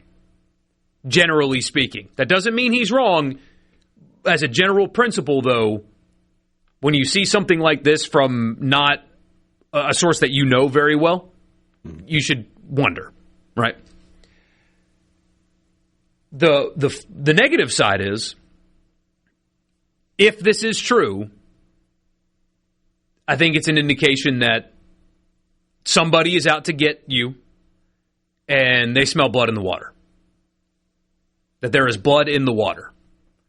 And Ole Miss will have to deal with this in one way or another. Does it mean they're getting shot to the moon by the NCAA? I will believe the NCAA has teeth in this era when I see it, because to this point they have not proven that. But if this is in fact true, and Fresno State did actually report to the NCAA something, and it's also interesting that they chose not to, they declined comment. They didn't confirm it or anything. But still, if it is true, you have to deal with this. Like, there's something that you have to deal with now. And not everybody is having to deal with the NCAA on this, and you would have to be on two different fronts. And that is not nothing. Some people want to say, oh, it's literally nothing. That's not nothing. It's not literally nothing, no. That is not nothing. You have to deal with that. At a bare minimum, you got to get your lawyers involved. And you don't want to do that. And your program's getting dragged through. Also. So what do you think? You gave two options there. Which one does Michael Borkey think? I don't know. I mean, look, we've had the firm stance on this show. There's a reason that I've told people, don't cry about tampering, because everybody's doing it, including you. That's always been my stance. I mean, you've heard it. Mm-hmm. This in particular, I don't. I mean, this player, a 6-year senior, turning down inquiries from an SEC school, and the player's not that good anyway, is odd. I mean, you hear things about, hey, this school's going after this guy, right? This school's going after this guy. I'd never heard anything about this guy in particular, and I don't know if he's good enough to do that with. But again, if there are receipts, then there are receipts, and apparently he was good enough to do that for. He's a 6th-year senior, doesn't have 1,000 career receiving yards. He's a 6th-year senior. It is a player that it feels it's odd that Ole Miss would be attracted to, we'll say. At least in a way where you're willing to do that. Right. Somebody says, somebody's out to get you with a billion question marks. Please explain, Michael. You've always been a semi to fair sports journalist. I'm not a journalist. Semi. Please don't jump off the cliff and tote water for your alma mater on this one. Report it straight. Well. Hey, by the way, this guy's label is clown on the text line. That is what his label is. there is somebody that has been out to get Ole Miss from the day they chose rightfully to not let him coach in the playoff. That is true. That is real. Is he involved in this? I don't know. But there is blood in the water when it pertains to Ole Miss. There is. The media is talking about you differently than Miami with Mensa and Duke. Look at what David Pollack said today, for example. Yeah. That there is. Alex Galesh had comments about it today, and he's a hypocrite. We'll get to that maybe in a little bit, but yeah, there is. Oh, look, people are talking about them. Let me needle. Yeah, that is a thing that is happening. Yes, Lane Kiffin is out to get Ole Miss. Yes, he is. He feels slighted. That is something that we've talked about on this show. Now, his obligations are to LSU, trying to get players that he thinks can help them win is part of his job description now, but let's not pretend like you don't know that he's been trying, regardless of what he puts on Twitter. Mm-hmm. I don't know the root of this. I have no idea what the root of this story is. The idea that Kiffin is puppet mastering this thing is really funny to me. I mean, he's just pulling the strings like Don Corleone. He did go to Fresno State. That's what I'm saying. He did go there. Does he have a connection with Clemson? I can't imagine Dabo. He and Dabo Lane share an agent. I mean, Dabo in his press conference went out of his way to talk about how he understood why Lane made the decision that he made. It's just funny, but I'm just thinking like Lane and Dabo. You talk about I couldn't give you two more opposite guys.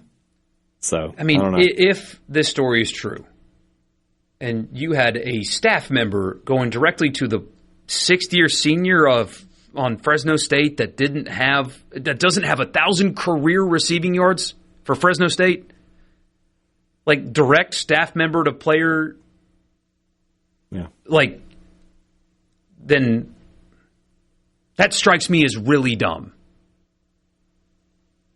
If that is in fact true, that strikes me as really dumb. There are players that are worth doing that for. I don't know. I don't know.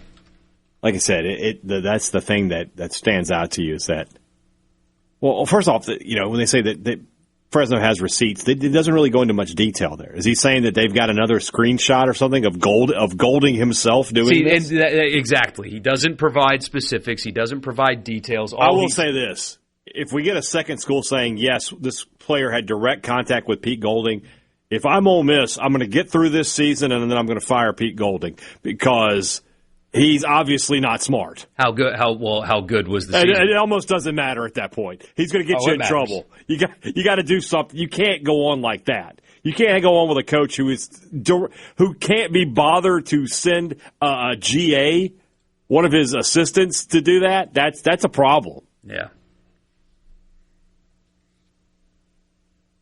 601-879-4395, the C Spire text line. What do you think? We'll read as many as we can when we come back. That's your college football fix, driven by Ford.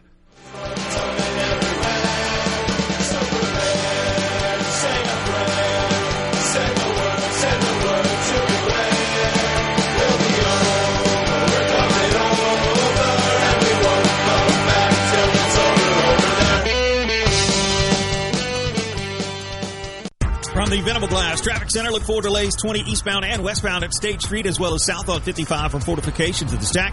Northbound Lakeland heavy from River Oaks to East Metro Parkway.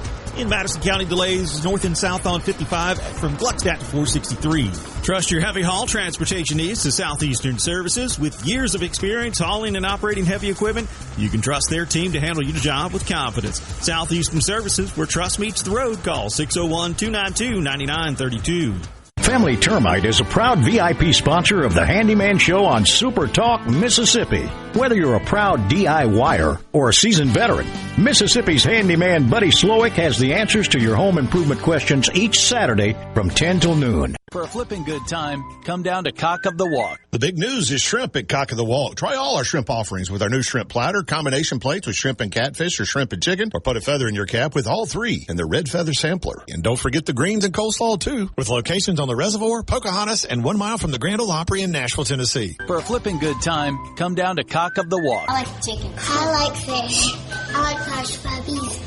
I love it. Catfish is excellent. For a flipping good time, come down to Cock of the Walk. It all comes for the greatest show on dirt. Southern Ag Credit presents the 61st annual Dixie National Livestock Show and Rodeo, February 13th through 21st. And this year we're celebrating America 250 with the traditions that make our nation strong. World-class rodeo action, steer wrestling, bull riding, barrel racing, alongside premier livestock shows, 4-H and FFA, open show exhibitors from across the country. So get your tickets now at DixieNational.org. I'm Andy Gibson, and I'll see y'all at the Dixie National. This portion of Sports Talk Mississippi is sponsored by Coleman Taylor Transmission, servicing Central Mississippi for over 60 years. Their ASE certified technicians offer dependable transmission services, a warranty, and wrecker services. Call Coleman Taylor today for all your transmission needs. At Fillmore Buick GMC, we strive to make buying your next vehicle easy and take care of you long after you drive off the lot. That means upfront and honest pricing, doing everything we can to make the time you spend in the dealership as short or as long as you need.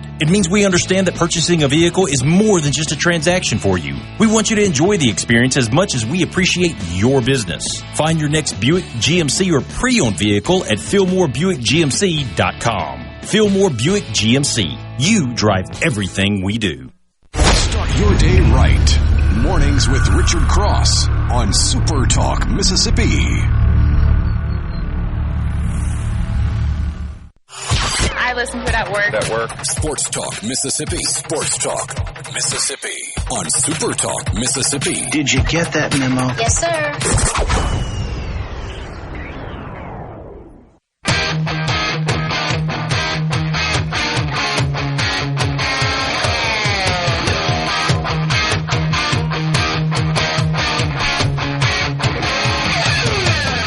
All right, to the text line we go, and there's a lot of them. Jeremy in Vicksburg leads us off. If this were Levy's team tampering, Borkey would be using words like lack of integrity and noncompliance. Yes, because that is absolutely something that I have said and will say, Richard, for sure.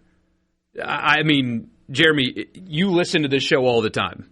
You know what my stance has been on tampering the whole time. And yeah. When I say everybody tampers, that includes your program. And guess what? Good. That's what you need to do to win.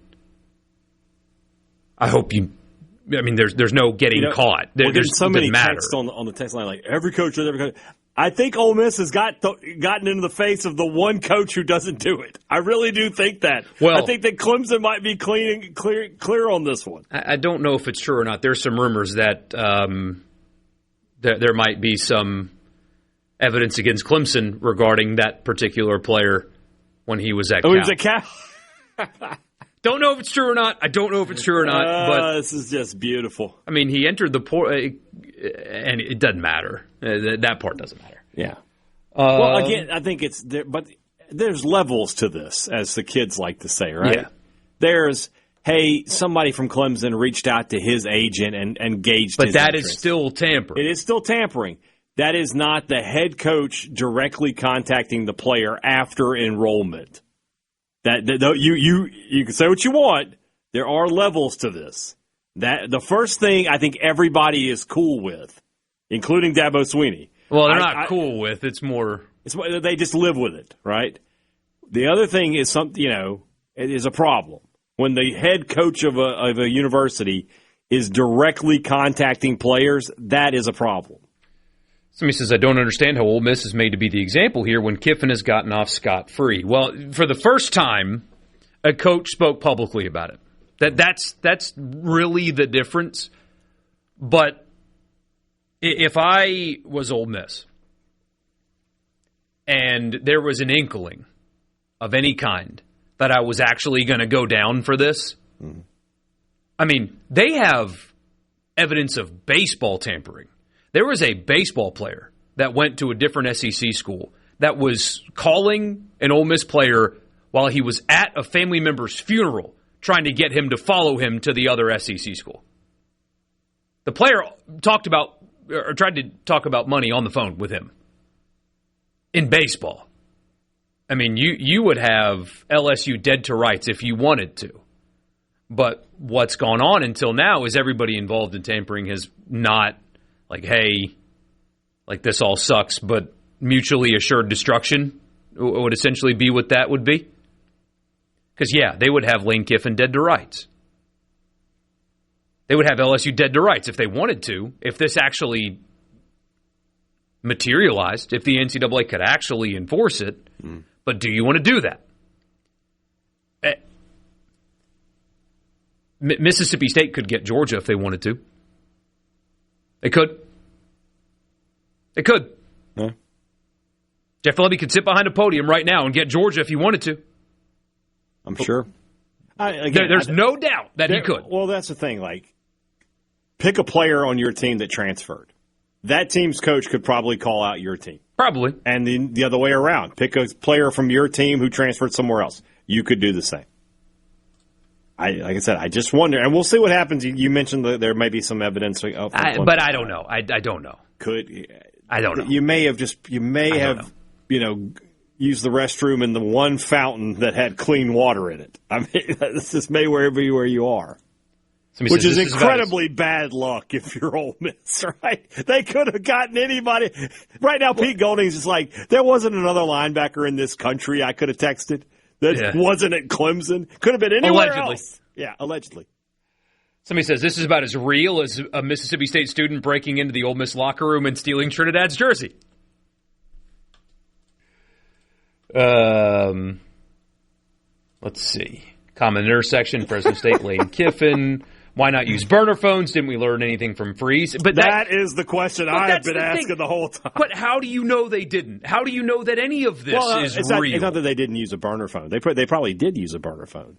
But it's said, "Hey, player. My name is Pete Golding, and I would like to offer you lots of money." I mean, I might even go so far as to say Golding used a burner phone, but that's just smart because if the NCAA says, "Hey, we need to see your," if they found a way to get your phone, you'd be like, "Hey, here's my phone. I've never texted the kid because on my real phone I haven't." Why aren't y'all blaming the ice storm on Kiffin? Because we have functioning brains. Let's see. Dabo Swinney just wants the Ole Miss job. No, I think Dabo Swinney wants to take the direction away from the poor job that he's doing. I would pay so much money for Dabo to be the Ole Miss head coach. It'd be hilarious. Borkey would have to swallow his own tongue.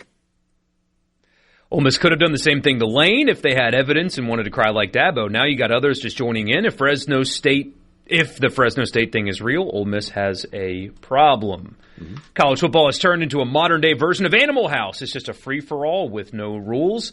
And, I mean, that's... I'm not wearing a toga. I'll just go ahead and tell you that. Oh, toga parties are great. They are great. I mean, I'd have to buy some big sheets. No, you'd be fine. Right. Especially in your current state. I gave my love a cherry. Yeah, that's not going to work. And that's the next thing, too, because everybody wants to know what can happen. Or how does Ole Miss respond? Because Ole Miss to this point has been silent. And I don't know, frankly, the Dabo thing is different because that's a coach on record. Bald-faced truth by John Canzano. I know he used to be a reporter but with a publication, but I don't know if you dignify that with a response until Pete Thamel confirms that this is real or whatever. You know what I mean? I don't know if you need to respond to baldfacedtruth.com's report citing anonymous NCAA sources while the school refuses to comment or provide any context to the matter. Don't know if you respond to that one. But what do you do? Do you start fighting back publicly? Do you start responding? I would assume a lawyer would tell you no. What if the NCAA comes calling? I assume Keith Carter and Glenn Boyce would handle it differently than Ross Bjork and Chancellor Gumballs. I mean, I think that their approach to the NCAA would be a little bit different this time. And then if they really want to try to punish you, okay, I've got a legal team here. I will take you to court where you cannot enforce that rule, and we will prove that you can't enforce tampering because it's not a thing in real life. So, yes, if you would like to punish me, I will see you guys in court where you often lose. I mean, I don't know what they're going to do. I don't know why they've been silent other than the assumption that a lawyer has told them to be. Mm. But I do think at some point you need to start fighting back. I think you do. When everybody saw what happened to your roster during the coaching turnover, you're the ones that are getting the target on your back for this? If that's how it's going to be, then I think you need to start doing some leaking of your own. But I don't know. I'm not a PR guy. I just talk. That's all I do. Tim says NCAA doesn't want to open this can of worms. Everybody has evidence of tampering. This is a good one. Ole Miss learned, keep your mouth shut instead of telling people to contact the compliance department. Oh, my gosh, I would pay so much money for a Golding tweet about, if you have evidence, tweet it at or email it to. Keith Carter would literally run in his office and stab him if he did that. Just like, no! What are you doing? Somebody says nothing will happen, but at some point this thing has to have some type of structure, make them employees do something. I agree. Yeah. I'm not sure Ole Miss should be too concerned. There's no precedent in college athletics as a free-for-all. All press has been good press for Ole Miss lately. I don't know if... I don't know. I've never agreed with the all press is good press. Yeah. I've never agreed to that. That's not entirely true. Yeah. Do we know 100% Pete Golding contacted a player? No, we don't know that. To this point, all we have publicly is Dabo saying an agent went to his GM and saying, hey, I will give you proof if you pay us more, and they said no. That's what we have publicly. Mm. Who knows what they have privately, but we don't know for sure. If a player enters the portal with a no contact tag, isn't that evidence of tampering? Absolutely it is. Absolutely. Mm-hmm. What if Ole Miss just says, screw it, and turns over every bit of evidence they have on every single team? Their just players burn the whole thing down? I mean, the Mad King? What's going on here? If you're going to go down, I mean, hey, did an Ole Miss player enter the portal and committed to Auburn on the same day? Hmm? If Alex Galesh is going to talk the way he did today, I mean, if you're going to go down, do you let that stand? I wouldn't. I don't know. He said the football gods are going to punish these people on fourth down.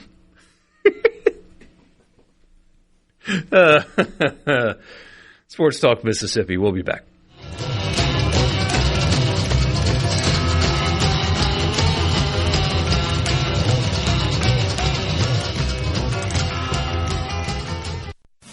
From this, can you feel it? Can you hear it? Sports Talk Mississippi. Yeah! On Super Talk Mississippi.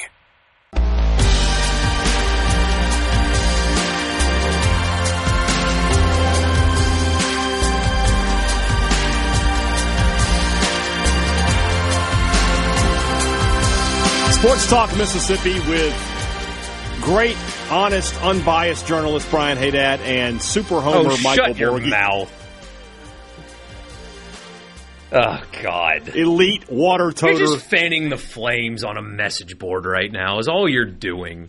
And your family owns that message board, and things are going to get said that are going to be personal. Look, and just they're because Robbie Falk works for my cousin doesn't mean... Don't think that I don't know that you guys control the message on there, all right?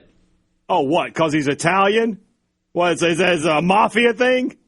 No, just because he has the... I'm just saying. The domain. Yeah.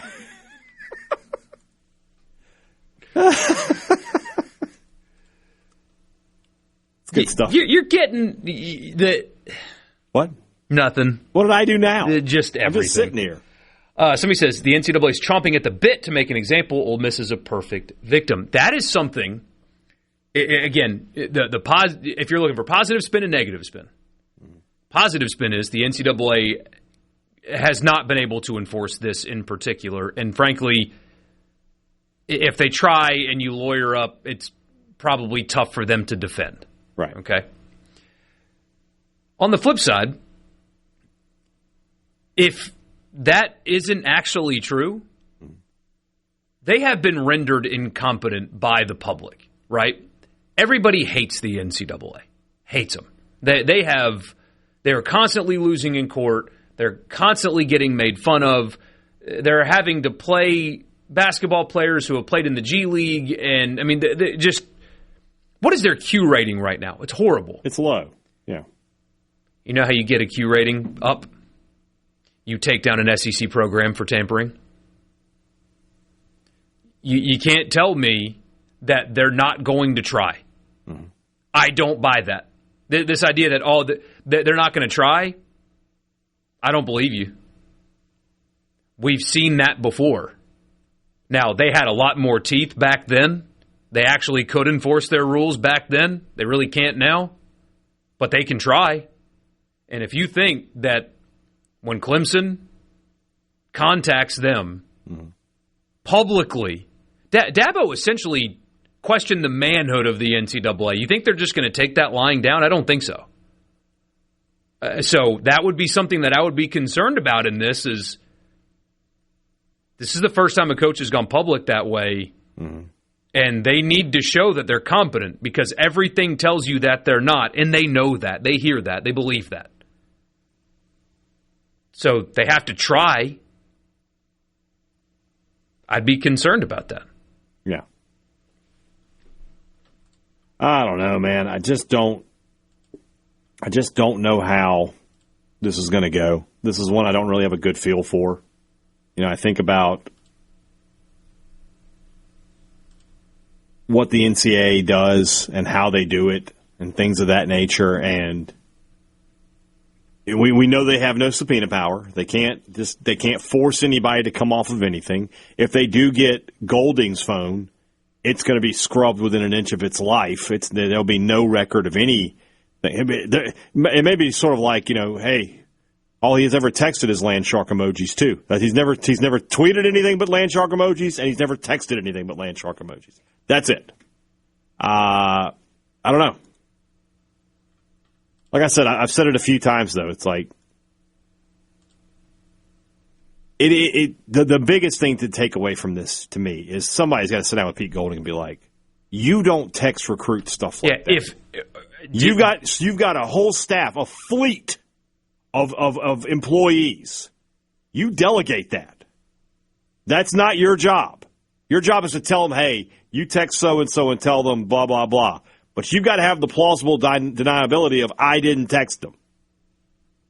Yeah, don't engage. That's amateur hour. Engage with their agents. Right. If what Dabo alleged is true. If. Allegedly. Walt says SMU all over again. Yeah, no. I don't know if it's that. No. Hate to tell you, buddy. No. You might want that to happen, but no. That'll never happen again. Doesn't matter what you do. They're never going to shut down a program like that again. Another text, the tampering thing is only a big deal because a non-traditional power has been called out on it. The NCAA is about to pull the do you know who my dad is, aren't they? Yeah. Somebody says the process will be the punishment. That's kind of what happened, in 2016. It was not so much the final ruling of the NCAA was. It was more about the 2 years, the 3 years that preceded it. If Michigan didn't get anything for blatant cheating, Ole Miss shouldn't get anything for this. Another one. But do they still control the committee? No, they don't. They could be 12-0 but ruled ineligible. They do not. They do not control the college football playoff, which creates an interesting dynamic anyway. You have not had a team with a postseason ban be good enough to play in the playoff. Right. What would the playoff do if that was the case? The playoff would play them. Well, here's the problem, though. Because it's a bowl ban, right? Well, postseason. So, that's my thing. Like, the term is effectively is bowl ban, right? So you made the comment, well, the first game isn't a bowl. You're correct. But the second one and the third one are. So I don't know how that would work. Now, I don't think the college football playoff and their television partners like money too much to let that happen. They do, but at the same time, I think that their partners are in bed with the NCAA. And if the NCAA was like, look, this school, to a certain degree, most of them are athletic directors, yes. Yeah. The committee is the NCAA and the committee. They're separate, but they're not really. You know, they're all people who work in the sport. In sports, just because you're on the college football playoff committee doesn't mean you don't have college basketball and baseball and hockey and everything else concerns. Yeah. So yeah, I think if there was a postseason ban ruled down from the NCAA, that team would not be allowed to make the college football playoff, even if they were 12-0. Mark says, wasn't Lane tampering with Lacey? He even has a recording of it. There's a recording of Lane admitting to, weeks before he took the LSU job, that he and Kevin Smith got Lacey. So again, if you want to go down that road, I don't know how you approach that if you're Ole Miss, because you could get Missouri, you could get LSU, you could get Georgia, you could get Auburn, you could. But then if you do that, could they pile on you too? I don't know. I mean, if it's as rampant as everybody in the industry says that it is, I have talked to agents, I have talked to people in coaching. It is rampant in the industry with every school. We have talked to the people at the collectives, and the offers that get thrown at these players in October and November before the season's over is nuts. But will it just turn into the Spider-Man meme? Everybody just pointing at everybody until it all blows up? I just don't know if you allow yourself to be the only one that would go down for something like this. I don't know if you could do that. Yeah. I don't know. That's the other side of this is, you know, like if this was another SEC school accusing Ole Miss of this, it would get handled internally. Like the SEC would quash it somehow so that it never got out. Well, because it's the ACC, yeah. It's out of Sankey's realm of protection. So I just don't know.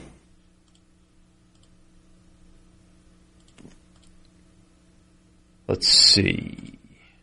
Chambliss would be headed to the NFL or LSU if Ole Miss gets probation. Well, no, to LSU for sure. And what does probation do exactly to the 2026 team that he'll play on? Well, yeah, it would have to be. I mean, the NCAA doesn't exactly move that quickly. There's no way they would come to a decision before if they can even if they even actually get there. Right. Yeah.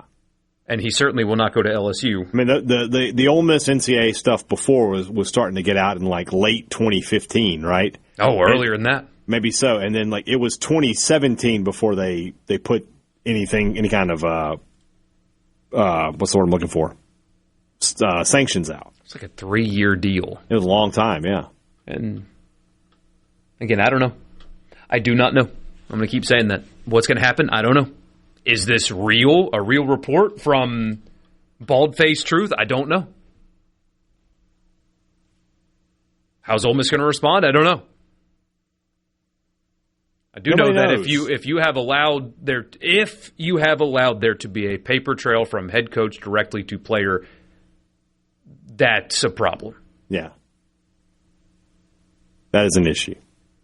And again, I know Lane did it, but you didn't have a press conference calling him out. So that's not LSU's problem right now.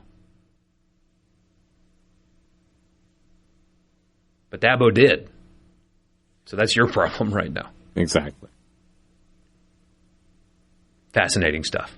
It is. It is. And unfortunately, it doesn't seem like it's going to go away anytime soon. Feels like we may get a couple months of content. Hey, never mind. See, Borkey's all about this. He's like, hey, it's content. Let's go. We'll wrap the show up with you next.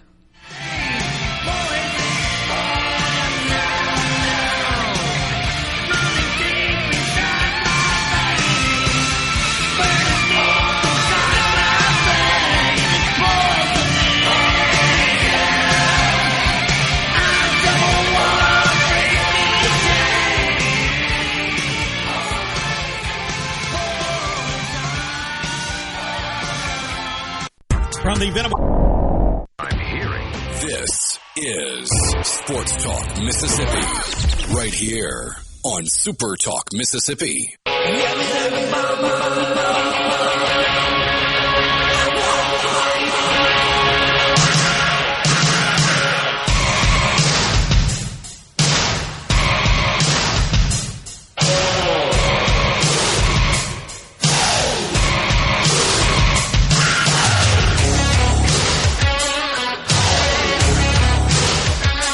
All right, we're going to take you completely away from the world of tampering. From Awful Announcing, and this is from their podcast, the Awful Announcing podcast.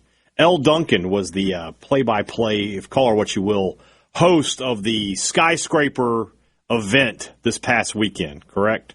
She was the one on the call as Alex Honnold attempted to climb the Taipei 101 building. And basically she was just asked, hey, what were you going to do if he fell? And here's what she says. I've never been a part of a broadcast where it wasn't just an afterthought that someone could get severely hurt or die. It was at the forefront just because we knew the reality. I had a card on my lap that was basically like, we've experienced a fall and we're going to get off air now and we will update you as soon as we can on Alex's condition. We were on a delay. They were going to cut away to something very wide so we would not watch him fall. Then I was going to pop on camera. I was going to make that statement and we were going to get off the air. They were prepared. They were prepared for death. You got to be. I guess. Jeez Louise. Yeah, no choice. That's crazy. And then instead of having that problem, that guy climbed it like you and I would get out of a chair.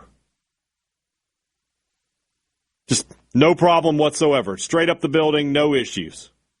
I did Spider-Man. I saw videos of normal people trying to just start the climb, like get to the very first ledge, which is like 10 feet off the ground, and they couldn't do it. Oh, no.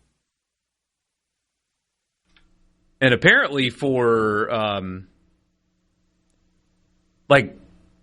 advanced climbers, that's not all that difficult. And I saw a superimposition of Taipei 101 with El Capitan that he climbed in the documentary. Mm-hmm. How did he live climbing that rock? How did he do it? He's a superhero. That might be one of the greatest athletic feats of all time. Yeah. Someone says they groan getting out of the chair. I groan getting out of and getting into the chair. I'm a total groaner. When you get above 35, you got to make a noise to move. Just how it is. I do it sitting down. I have both. When I stand up, and plus my oldest daughter likes to count the pops as I stand up. She'll count how many times my body pops. A bad one is like 6. If you get 6 pops, that was a tough one. I average around 3.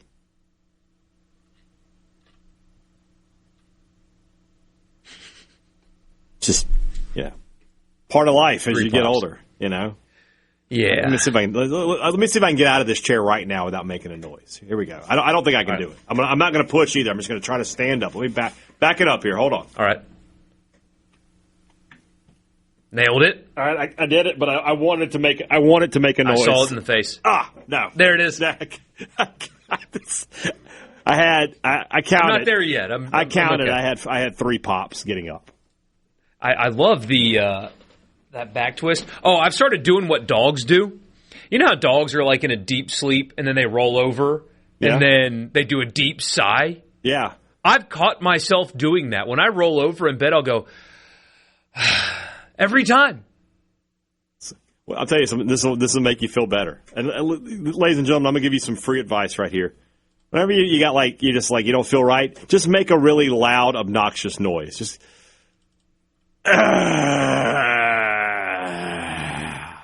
make everybody else miserable too. You'll feel better right after that.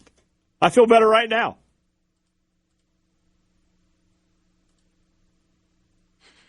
My wife will say from the other room, "What's wrong?" And my answer is, "I got up." I can't. My wife does it all the time. I'll stand up and she's like, "Are you okay?" Yeah. I had to get up. That's the noise I make when I get up. Gosh, and then I've started doing after I drink anything, And I hate that I do that, too. Yes. Yes. Every sip gets a... Oh, especially beer now? Oh, yeah. Well, it's just so good. Once it hits your lips, it's just so good. Man. Yeah. Yeah, exactly. So... These are the things that happen. You know, people say, you talk about, when you grow up, you never stop. You always have new things. And mine right now is, like just. So now my thing is when I come back from my walk, I'll sit down and I try to put my right leg on top of my left leg while I'm sitting there with my feet up. And I have to actually grab my pants and pull my leg onto my other leg so I can sit comfortably. And I make a yelp. And I'm like, every time I do it. Thank you, guys, as always, for making our show a part of your day, even if you don't like what we say. As long as you're here, that's what matters. I honestly like the people who don't like what we say more because they must really not like what we say that they hang around. So we appreciate you. And we'll see you tomorrow at 3. We will. Y'all have a good night. Later.